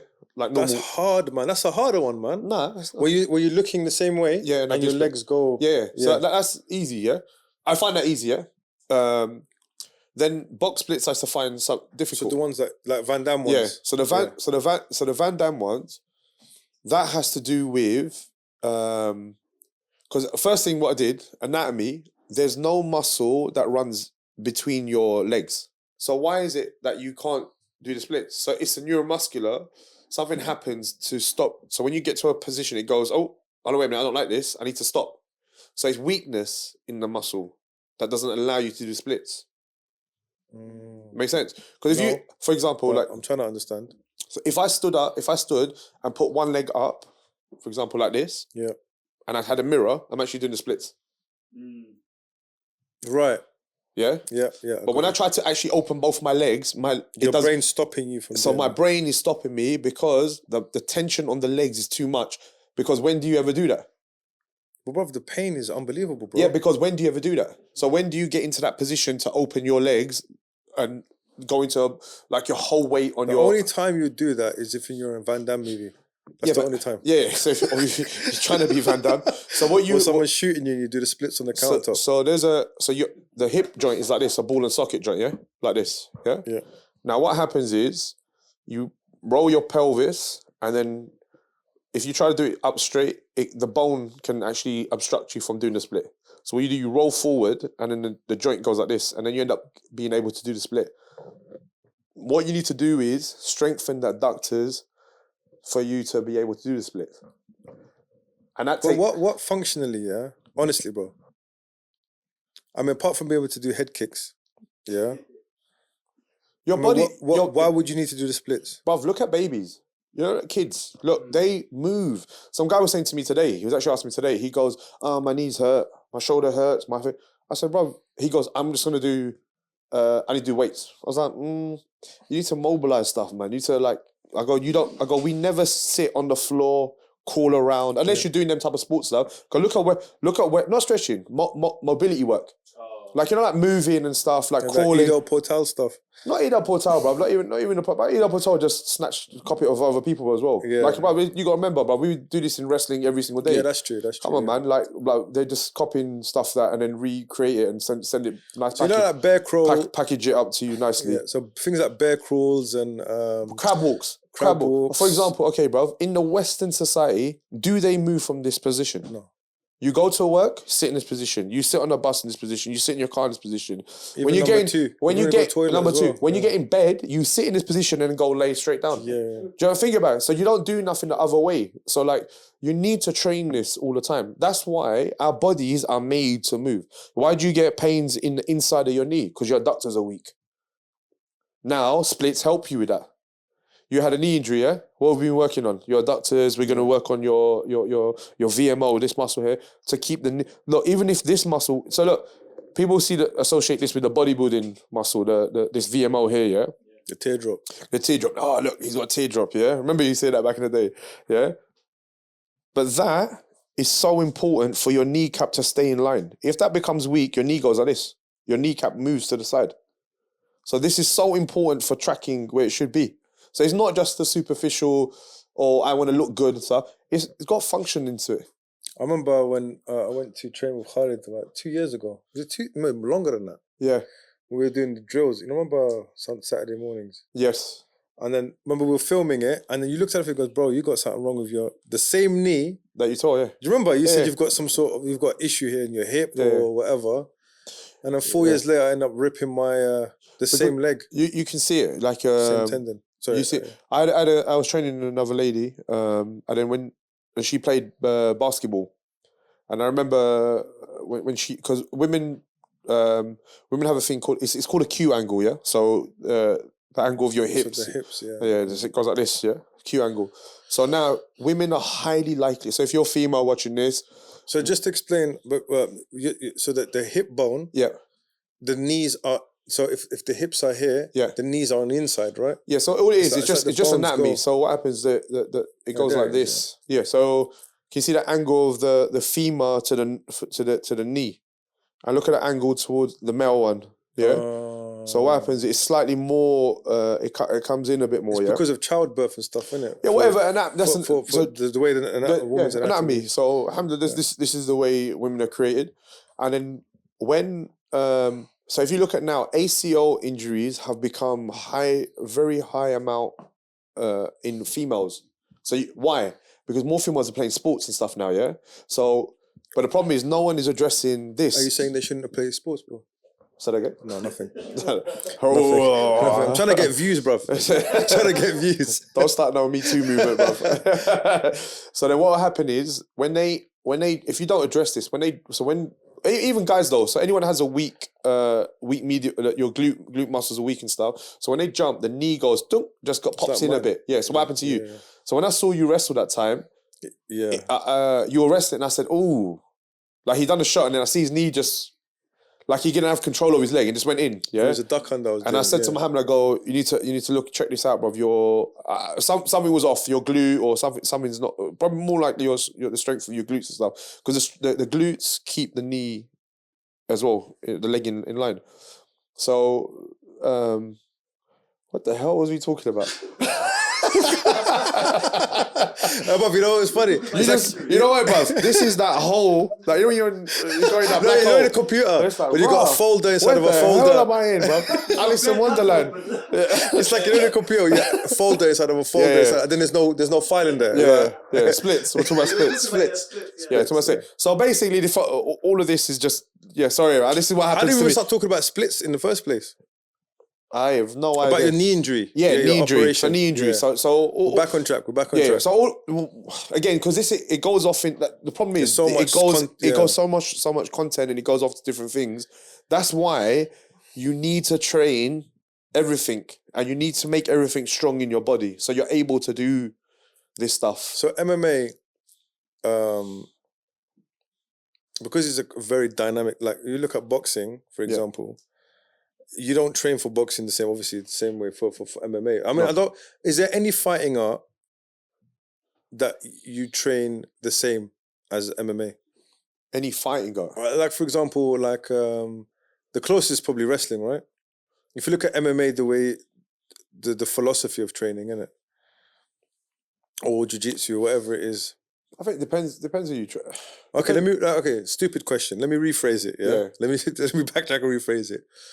Because MMA is such a new sport. Yes. This is what I'm trying to get to. Because MMA is such a new sport, and especially when you were doing it, it was like how would you call it? It's Still like new. it was the Wild West, bro. Yeah. Like people were just still figuring it out. Still doing it now. So they're still doing it now. Exactly. So you got either, like for example, guys who are striking, and then they go into MMA and then have to figure out the grappling stuff and how does that fit in with the.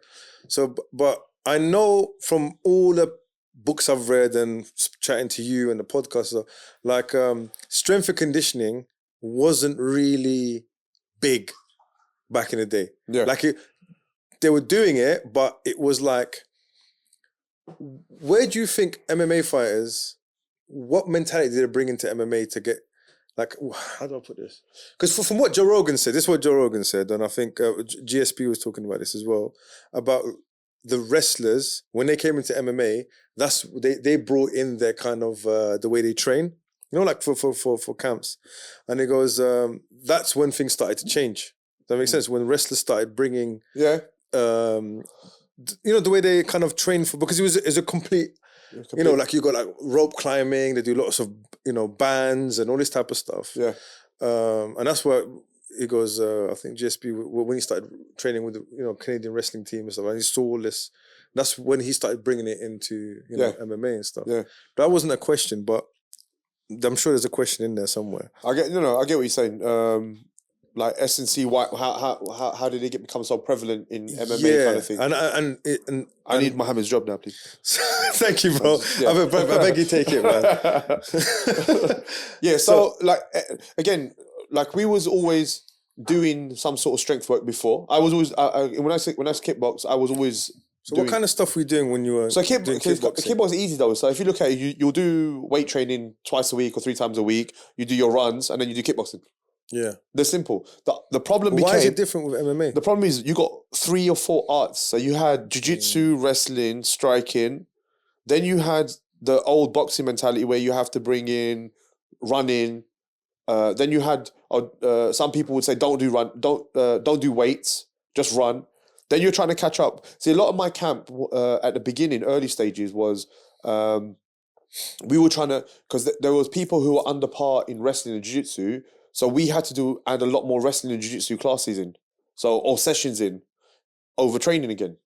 Do you know what I'm saying? So it's like this, it's just too much finding the balance. So now, like I said to you, just wrestling on its own it's a different sport.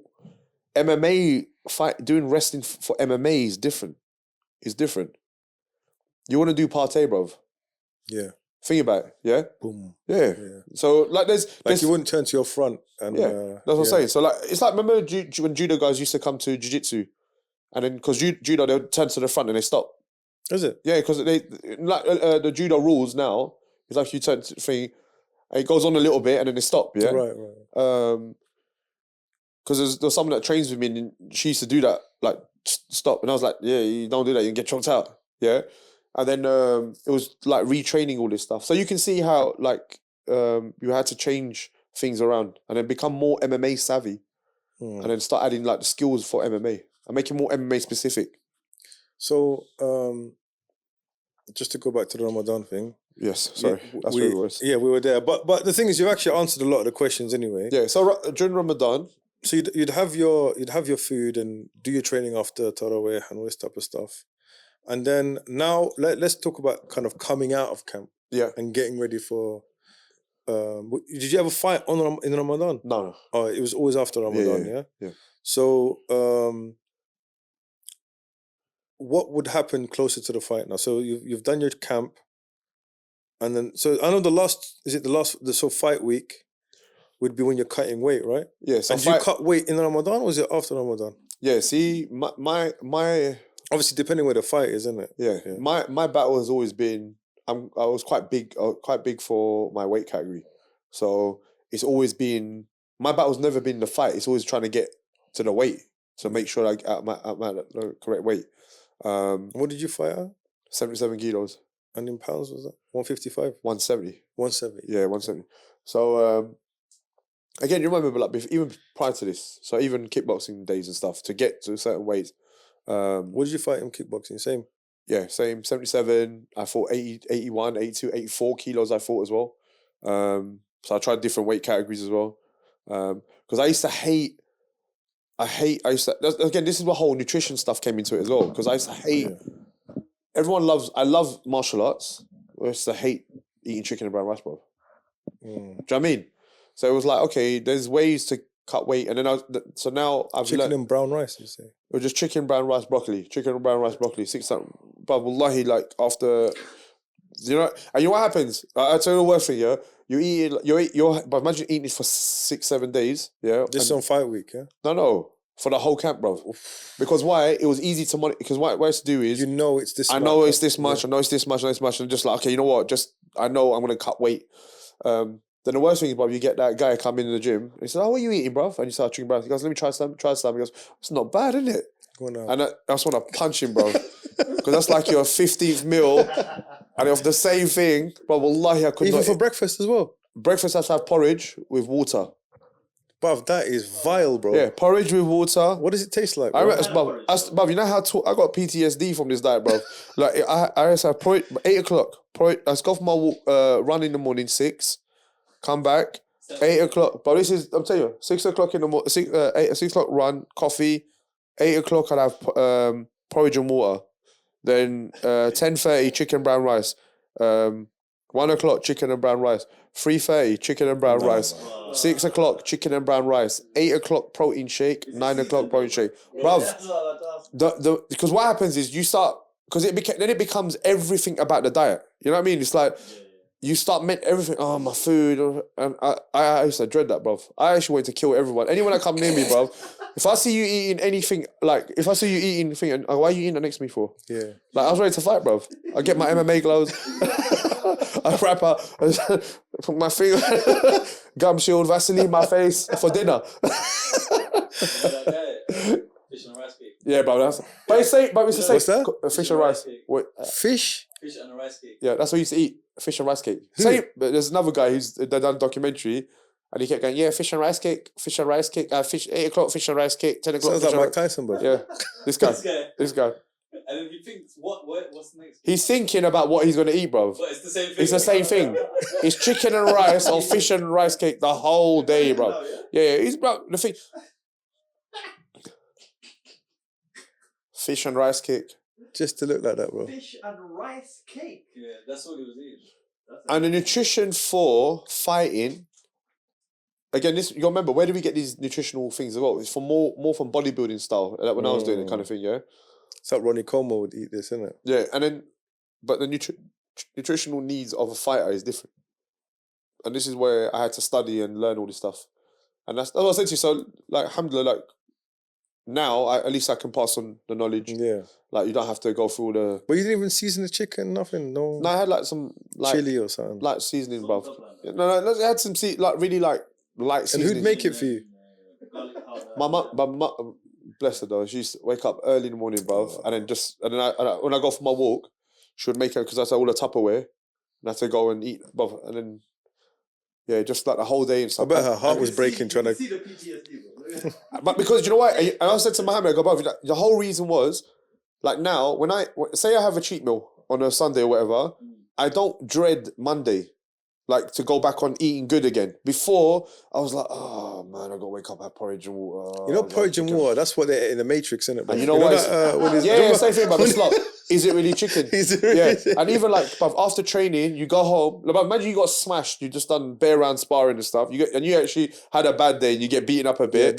Look. Yeah. And you have a bad day. You go home and you go. I'm gonna look forward to chicken and brown rice. Yeah. It's like, come on, man. It's like there's brown rice as well. It's got this. What do you have it with? Just boiled. And you don't cook it right ever. And it just yeah. So, he just depressed us, bro. Sorry, everyone. Yeah. Okay, so chicken and brown rice. Yeah. So chicken and brown rice. I'm gonna make a chicken and brown rice T-shirt, bro. That's what I'm gonna do. Yeah, look, that looks delicious, blood. Bro.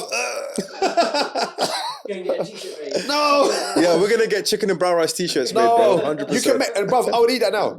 Dude. Yeah, I would eat it now because it's not.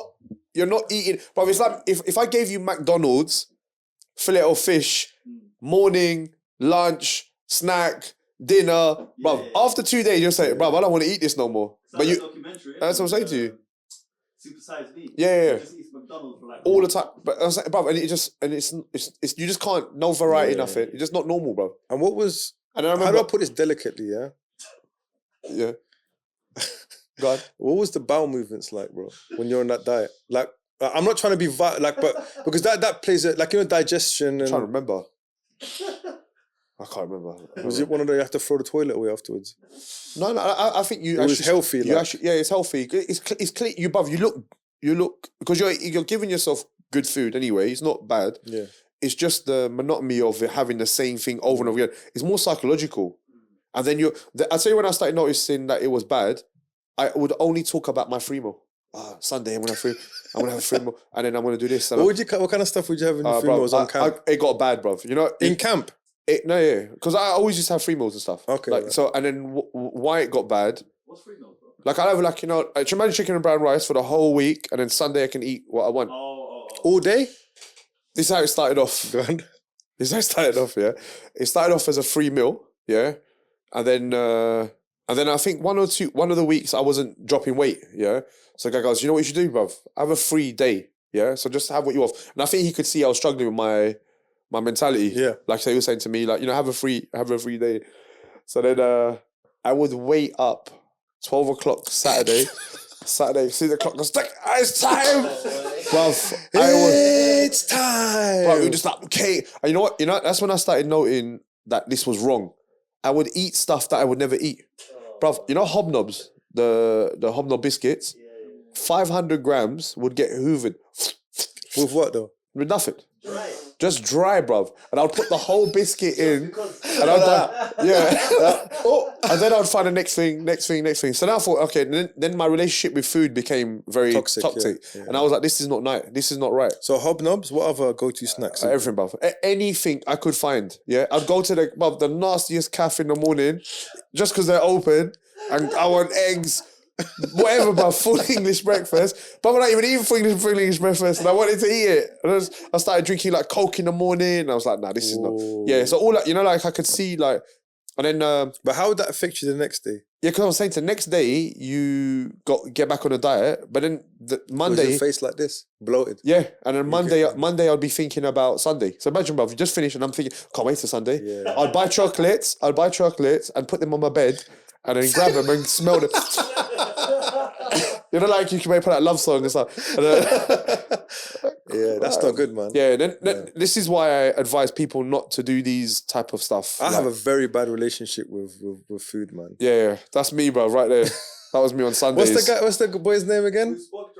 Bruce Bogtrotter. Yeah, so it's not conducive. So again, but look, think about this as well, yeah?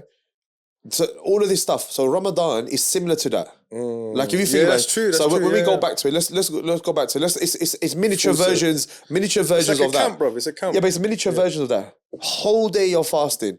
I can't wait for iftar. Can't wait for iftar. Yeah, can't wait for. And then when iftar comes, it's like, bruv, it's non-stop. And again, we're advised not to do this. Yeah, it's true. We're advised not to do this. So it's like, okay, how do I control it? So there's triggers. So when you have the sweet, it triggers. And it's like, boom, I'm going to fast later. I've got only 4 hours. And just hoover, blah, blah, blah, blah, blah. But if you don't eat fried food, generally, why are you banging it out at that time? Because it's delicious, fam. But I'll tell you one But thing. I'm saying yeah. again, you Have can you ha- had? no, Have you can can- I ask you something? Yeah. Have you? You know burek, yeah. Borek Burek, yeah. is the thing, yeah? Yeah. Spring. So Yeah, it's spring a, onions, it's a spring roll, yeah. yeah. Have you had it with? 1 second. Man's mouth is watering. Just wait. Go on. So it's mince meat, Yes, I've had it. but 1 second Go on, though, go on. they put dairy lee inside, Cheese bro. inside. Bruv. Bro. Have you had a break? I've had brick. Go on, what's the break? So Let me brick see. is like a square. This is delicious, by the way. Yeah. So it's a square. It's like burek, Is but this a it's square. feature? Huh? Is this a So yeah, feature? we got. But I was actually thinking about doing something like this, like a spin-off of this show, And just call where it we'll just go and grappling with food. Grappling with food. Oh, bro. Trademark, bro. But I swear, Grappling with Mekla. yeah, grappling with Mekla. So it's basically a pastry, yeah? Yeah. And inside, you layer it, so you put mashed potato at the bottom, and then you crack an egg on the mashed potato, then you put minced meat on top of it, then you put anchovies, and then you put olives, and then you make it into a parcel. So it's like this, yeah? And then you fry it, and then the egg fries in the middle, innit? So just heart attack there, yeah? Bro, you don't understand, I bro. know, but You say heart attack, but then with some harissa, and then you know what you finish it off with? God. Bring up Selecto, bro. I'll select a drink. Yeah, you bring up Yeah, the yeah. Selecto, and then you give it that one, and then this is what happens afterwards. Yeah, you gotta sleep. Yeah, food coma. It's Yeah. the one, akhi, bro. I'm telling you. Yeah, But yeah. this is a good cheat meal, bro. Slim. Oh, Hamoud Walam. The problem is, Anyway. the problem is Oh, Hawaii. Hawaii. Do you not have Saigon? What's that? Saigon. What's Saigon? It was like a fizzy lemonade drink they used to have in Maghreb. It sounds like... Saigon. It was like a bird. Saigon. And Poms. Yeah, Poms, yeah. Yeah. He showed me Poms. Yeah. Poms is an apple drink, bro. Yeah, it's nice. Was it this? No, bro. That's not a that one. beer, fam. That's a beer, bro. Astaghfirullah, bro. You caught me out. No, so Have you had non-alcoholic... Nice though. Poms? Poms is the apple one. non-alcoholic. There's No, no... yeah, Poms. Yeah. So what we're saying is the during fasting, it's those miniature days like that. So if you think about the week Yeah. where you're starving yourself and then you're looking forward to iftar, if you can control your nafs at that time, Yeah. and if you can just like the first meal, bruv, just kind of control your body. Also, it's done for you as well because you're fasting. You're not. But to be fair, it's all mental. Because the first time you eat something, it's like your appetite is just gone. No, but the problem is there's triggers though, isn't it? Yeah, there's triggers. Because obviously, like, bruv, you know, like I've always experimented with stuff because I went up to 17.5 stone. Yeah, So how many kilos is that, bro? 17.5 stone is like nearly 100 and something kilos, bro. 107 kilos. Bro, were you square, bro? Yeah. No must have neck. been- Just no neck, bruv, nothing. Yeah. But Was this 111 kilos. when was this, bro? Time ago. Yeah, time Like ago. how time ago? Like probably, yeah, like 2004, 5, I think I was. Why, bro? I wanted to see, like, you know when people say, overweight people, just lose weight. It's hard, bruv. Oh, like that guy that did fat to fit. Have you seen that guy? I'm doing that. Fat to fit to fat. Yeah. No, fat to Fit Fit to to fat. fat. To fit. to fit. Yeah. Yeah. Because it's hard. And the thing, you understand the emotional side of emotional things, side, the difficulty of losing weight. You sympathize with people. But you enjoyed getting there, innit? Be honest. No, but it's not because it wasn't normal for me. So it was like I did it, and then when I started losing weight, because what happens is like, why don't you just go? But walking was hard. Going upstairs, yeah. I walked. I remember walking up the stairs to the gym, and I was like, But you didn't look fat though. yeah, but for, you know what, It's spread across the whole body. Yusuf, I innit? told you that story, innit? With a woman. I had a female client come to me. She says, "Oh, I'm really lose weight." I said, "Yeah, okay, cool." I got a 20 kilo plate. Yeah, because she was like moaning about everything. I said, "Oh, can you just hold this for me a second?" I said, "Just don't hold this for a second. I'm coming back." Made her hold the 20 kilos, and I walked off. I was just chatting to everyone in the gym, bro.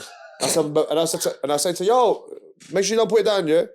And then Karen chatting to like Imran or whatever. Come back, made her wait like 10 minutes, yeah. Well, it probably felt like 10 minutes, but whatever. Come back to her, and she said, "Oh, sorry, why'd you make me hold it?" I said, "That's what you're doing to your body every single day." And I said to her, I go, sometimes you need shock track tactics with people, and it's like, you know, you complain about your joints, all this stuff as well. It's because you're overweight, you're heavy, and your weights are taking. So just walking is difficult, and moving is difficult. So Is that when you became a dessert lion, bro? Oh, bro. This story is jokes. And I think you know what? Yeah, let's end on this and start the next segment Yeah, around yeah. the campfire. So could you just please tell everyone the birth of a dessert lion, bro? So, I'm the desert lion. And I was getting my t-shirts made for my fight. And then, so the guy... Do we have pictures of this? No, there's no pictures of this one. Oh, man. Yeah, so then I got my t-shirts made. Everyone was wearing the t-shirts, everything. I went to the fight.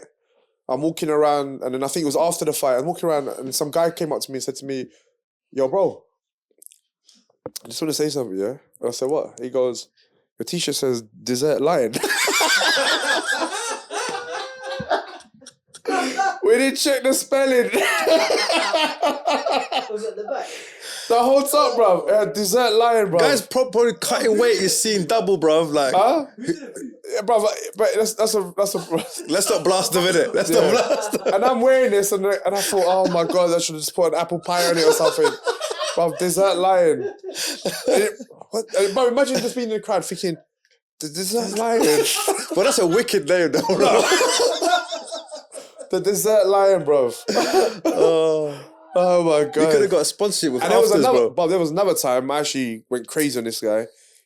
Just before the fight, we were waiting for the t-shirts to be delivered.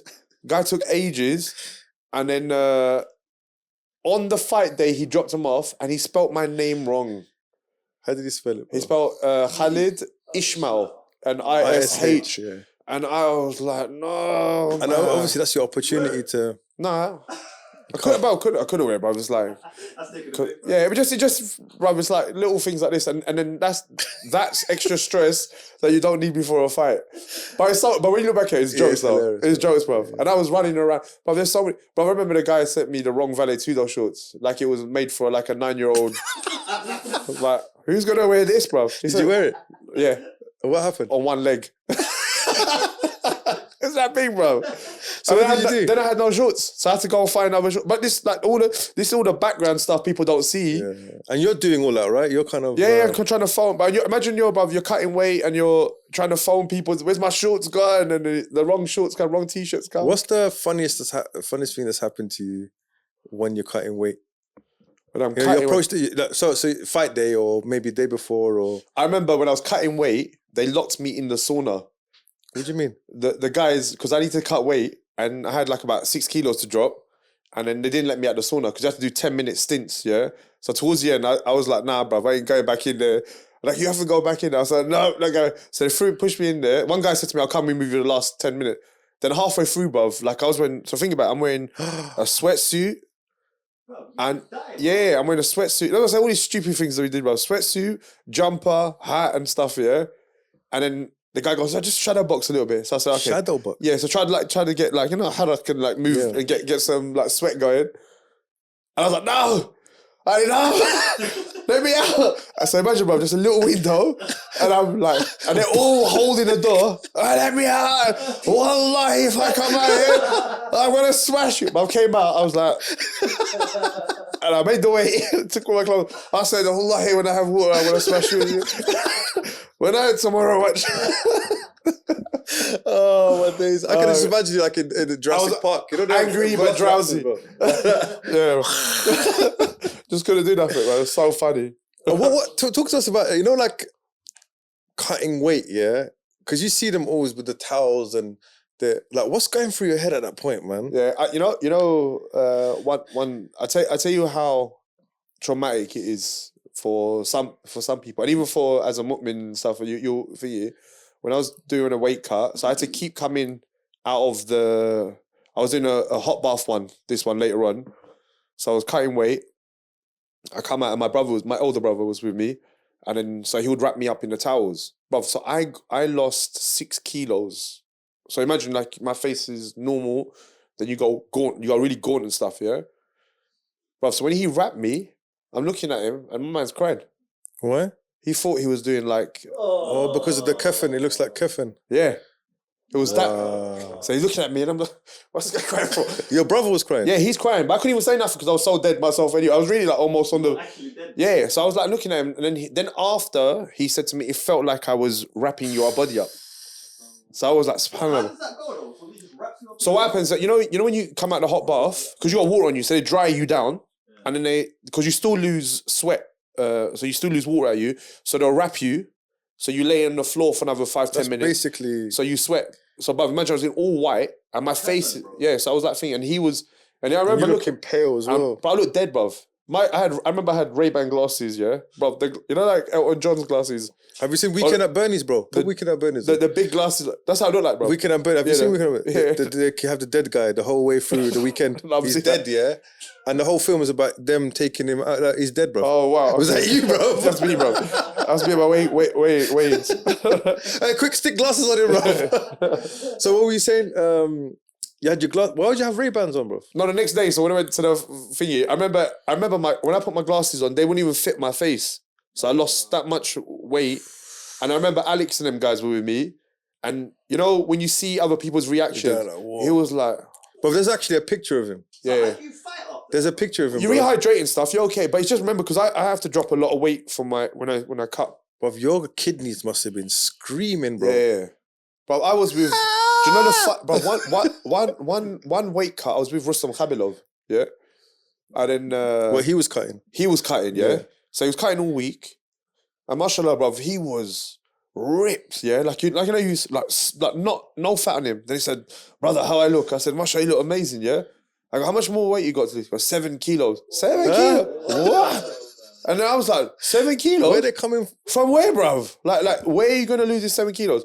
Then he just done a crazy cut and then lost the 7 kilos.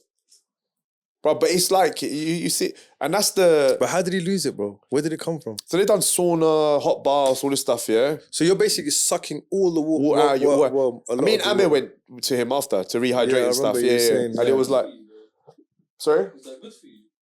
I think, you know, as you get older, it's...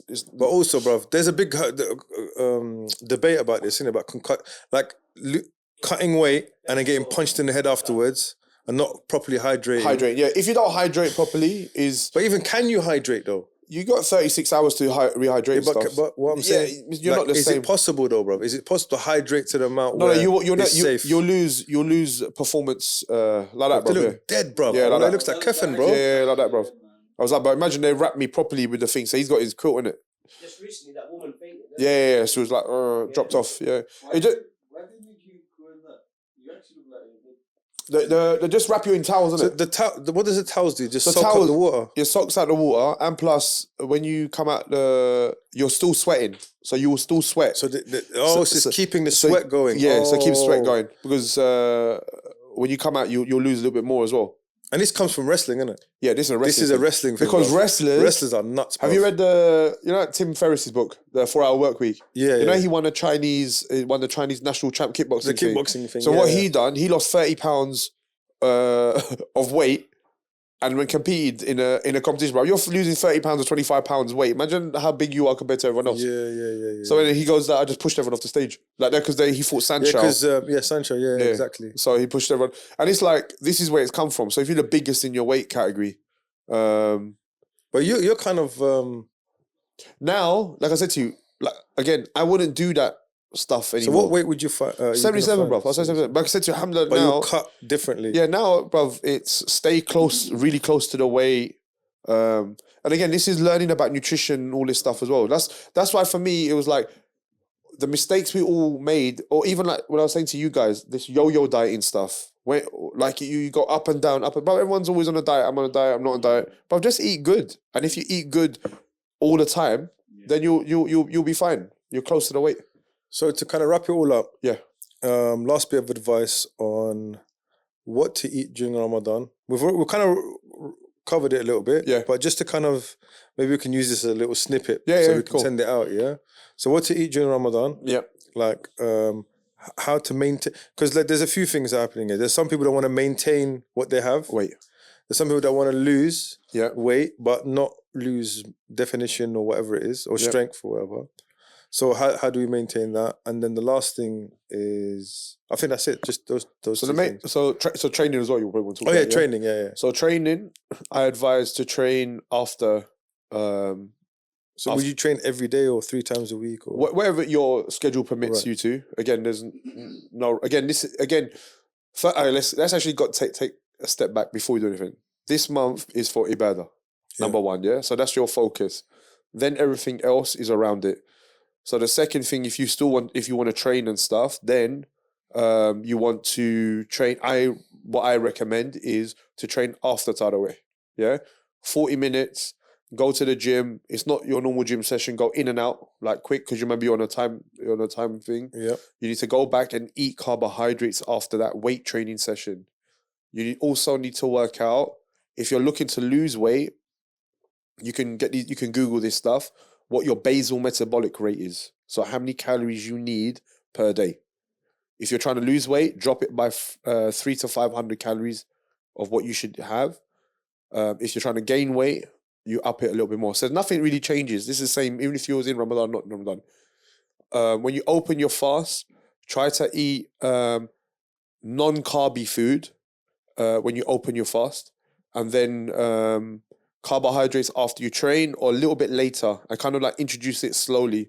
Don't have carbohydrates straight away. I don't recommend having carbohydrates straight away. It's going to spike your insulin levels too much. Then if you don't have the schedule to train after Tarawih, then you can do it before Maghrib, but don't do high intensity stuff. So slow the pace down. Like what, strength training? Like you can do strength work, but again, don't pass out kind of thing. So nothing too strenuous kind of thing. Go. I would pick up like 70% of your max or 60% of your max. So you just lower the weight and look at it as a maintenance month. So maybe just do basic moves, strength moves, long rest periods. You can do longer rest periods, lift a little bit heavier, but longer rest periods. So that can help as well. I think that's the main thing. And try to stay away from all the fried sweet stuff as well. Restrict that to once a week or twice a week. And again, if you're making niyyah to make changes in Ramadan, you should make niyyah to make changes in your diet, healthy. Try to eat good. Try to improve try to improve things that you've found hard. Now, like everything that you're finding hard now that your schedule doesn't permit you to, because you're having a break for 30 days. You can actually in that Ramadan time you can implement it, which will be good, inshallah. Okay, wicked. So there you have it, guys. We're gonna chop this up and make it into a clip so you guys can benefit from it. And also, like you said, it's time of renewal, and a lot of people didn't make it. It's another thing as well. Last Ramadan, it was in lockdown. A lot of people didn't make it. Yeah. Like to this Ramadan. Who knows if we're going to make it? It's still time, right? Yeah. So, inshallah, if you're watching this and it's Ramadan, and let's make the most of it. I'm including, this is advice to myself first. But also, a healthy body will allow you to, do more ibadah in the way that it's supposed to be done. So on that note, let's all gather around the campfire. You want some more tea, bro? Yeah. Hopefully it's a bit more warm. So we've got like an MMA match that we want you to kind of break down for us. So Zach, load it up, bro.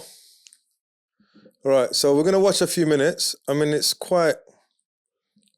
I haven't seen anything like this. I don't know what the format is. Okay. Let's just watch it and then... go on, bro. Press play.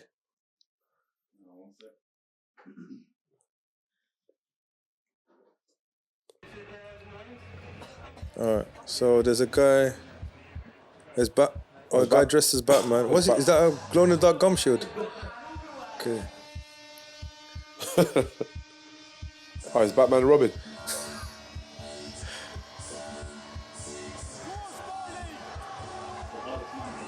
Okay, so pause it there, bro.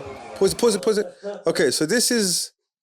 So you got two guys fighting one guy. So there's a guy dressed up as Robin, a guy dressed up as Batman, fighting against a guy dressed up as Spider-Man. DC versus Marvel. That's it. Yeah. This is the purest form. So now another thing as well, okay? Yeah. Like, have you seen this before? Yeah. What kind of? What, Yeah. recently? Not recently.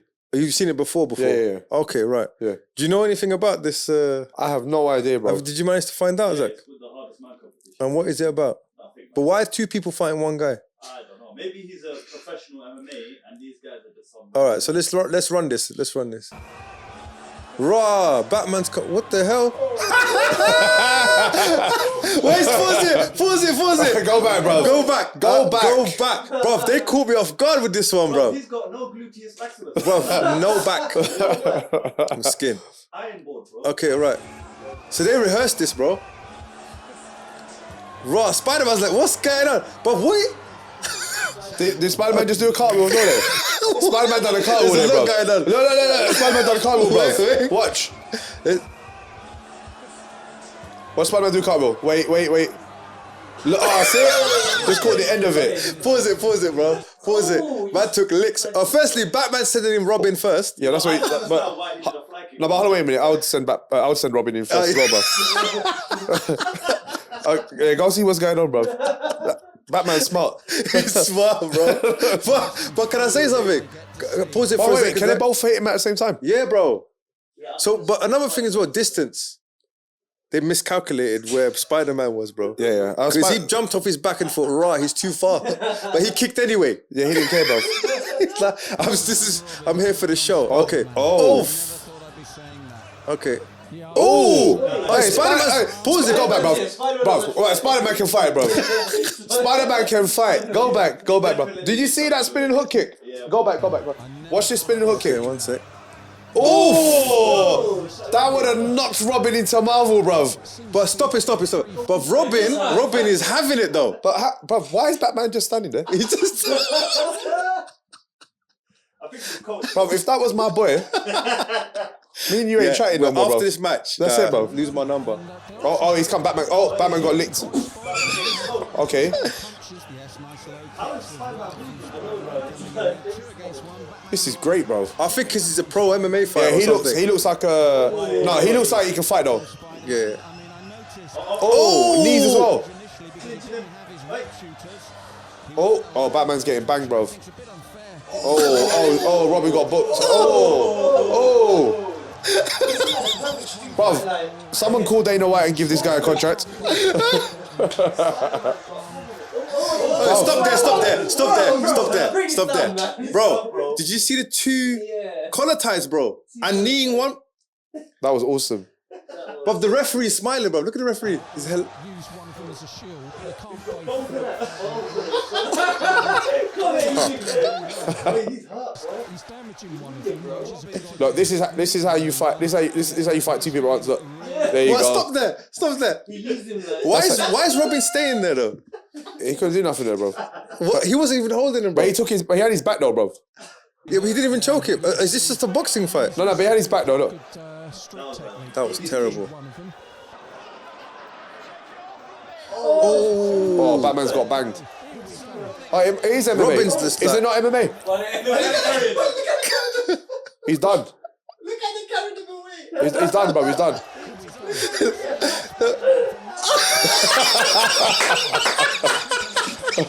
Robin's gone as well, bro. Robin's like, I'm done. He's like, I'm done, bro. What happened to him, No, Miskin? wait, Batman's back on. Bro, he looks like he's free. He got punched in the throat or something. What's going on? Oh, he's alright. Oh, that was cold, bro.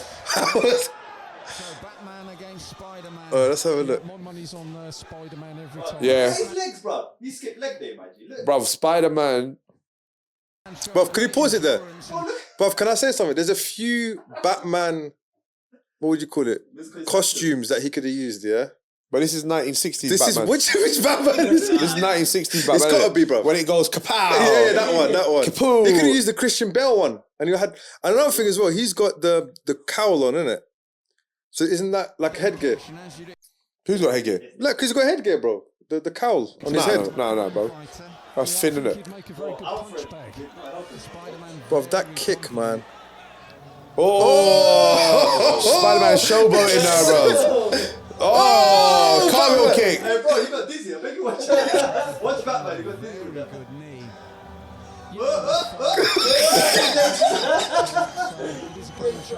Oh, forward roll. Lots of acrobatics. Spider-Man's throwing some Bruv, these people are serious though. Go back, bruv. Look at the guy in the crowd. This guy on the left here, bro. Why are you serious? Look, he's actually vexed. He's got money on it, bro. Bro, I beg you, look at this. Look at this. Oh, but if he threw one right hand, oh no. Bro, now they're taking a bit. What the hell was that? Bro, what the hell was that? Russ, one stiff jab, bro. You see that? comickish, to say the least. That's right, and it's all Yeah, it's done, man. It's done. Spider-Man's got to be the winner, isn't he? Oh, the Riddler. Riddler. Is this the guy who went to fight, bro? Yeah, I was supposed to fight him. Is that his gum shield or his actual teeth, blood? gum shield? It's all out. It's all. Oh. Bro, that's a joke thing, fam. But for a joke thing, you kind of. I want to understand. Maybe for charity or something, no? This is what I want to understand, yeah? Why they did that? Like, someone must have sat down and said, look, I've got an idea. Yeah. Yeah, hear me out. Yeah, go on. So, do you see what I'm saying? The guy Yeah, must have sat down. yeah. Right, let's get people in costume and fight in a flat kind of surface. Like, it would look like a Metamoris stage or, you know those, but what's the purpose of this? I just don't understand why they're doing It it. must have been for charity. It had to be, bruv. It must be for charity. Oh my God. What is this? Is this an advert? Yeah. Bro, that's from Street Fighter, no? Which one? The beginning bit. Yeah, it is. Oh, yeah. Oh, wow. Would you ever fight on a show like this, bro? No, bro. I said no, bro. Like, if you did, what superhero would you pick? Well, Captain. Captain Marvel. Nah. You just have the Spider-Man one, bro. You got the Spider-Man. Nah, you gotta be Hulk, bro. You gotta be Hulk. You got Hulk, bro. I'll come as Hulk. Yeah. I got all them, bro. I got DC and Nah, you'll be. Hulk, bro. Nah, man, what's the purple guy, bro? Purple guy. Thanos. Thanos. You coming as Thanos? With his gauntlet, fam. Just bang people. Literally, bro. Amir would come in as I don't know He's a who. Captain America guy, bro. I know. I may love Superman, bro. Yeah, Superman. Yeah, Yeah, he loves Superman, Pause it, bro. bro. Pause it. I Listen, hate Superman. I can't stand Superman, man. He's too. I don't know. He's but- too American, bro. No, it's not that. You know, bro, DC they can't get their thing right, bro. Like, you know, Cartoons? no, yeah, the cartoons, the films they can't get right, bro. Like, it's just, and he's too powerful, bro. Yeah, that's the problem about Yeah, Superman. he's too. But I remember, you know, watching Superman Returns, I think it was. The one with what's his name? Christopher Reeves, Not the other one. The other Brandon guy. Roof, Not the other guy. This one. Christian Bale. Uh, Sorry, that's Batman. who's the latest one? Oh, Henry Cavill. Yeah. Bro, Not Returns. Man of Steel, you mean? Man of Steel. When Yeah. you're fighting, bro, and it's like you just killed everyone in all their buildings, bro. Yeah. Knock him out, though, bro. Yeah, in the cartoons, Batman's got a thing for all them, innit? Yeah.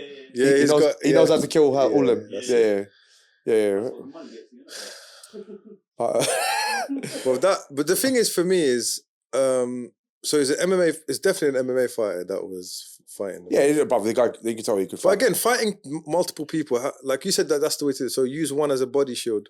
Yeah. So, yeah, bro, the way, to be honest, you can see, you know, like this, what happens. You can see what happens in a street fight. One will take lead, and the other one kind of stays back. And if you bang the first one, that one was like, oh, he gets a bit apprehensive to fight. Have you seen Jack Reacher, bro?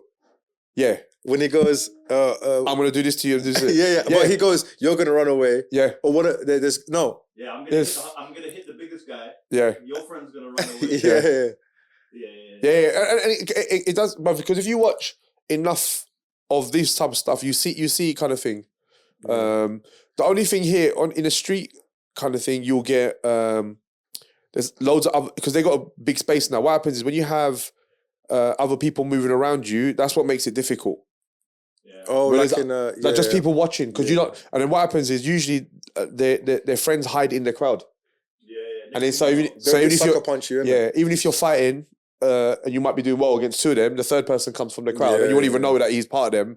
Thing, and you get knocked out. That's why fighting on road and stuff is obviously we don't condone fighting on road. it is dangerous. It's dangerous. It's like But you know who'd be really good is if we had that auntie that come on Oh yeah, from last week, bro. Yeah, You need should a smash everyone. You need an Amir breakdown, bro. Yeah, Bro, you know what made me laugh about that thing, bro? it was him. It was Amir. Yeah.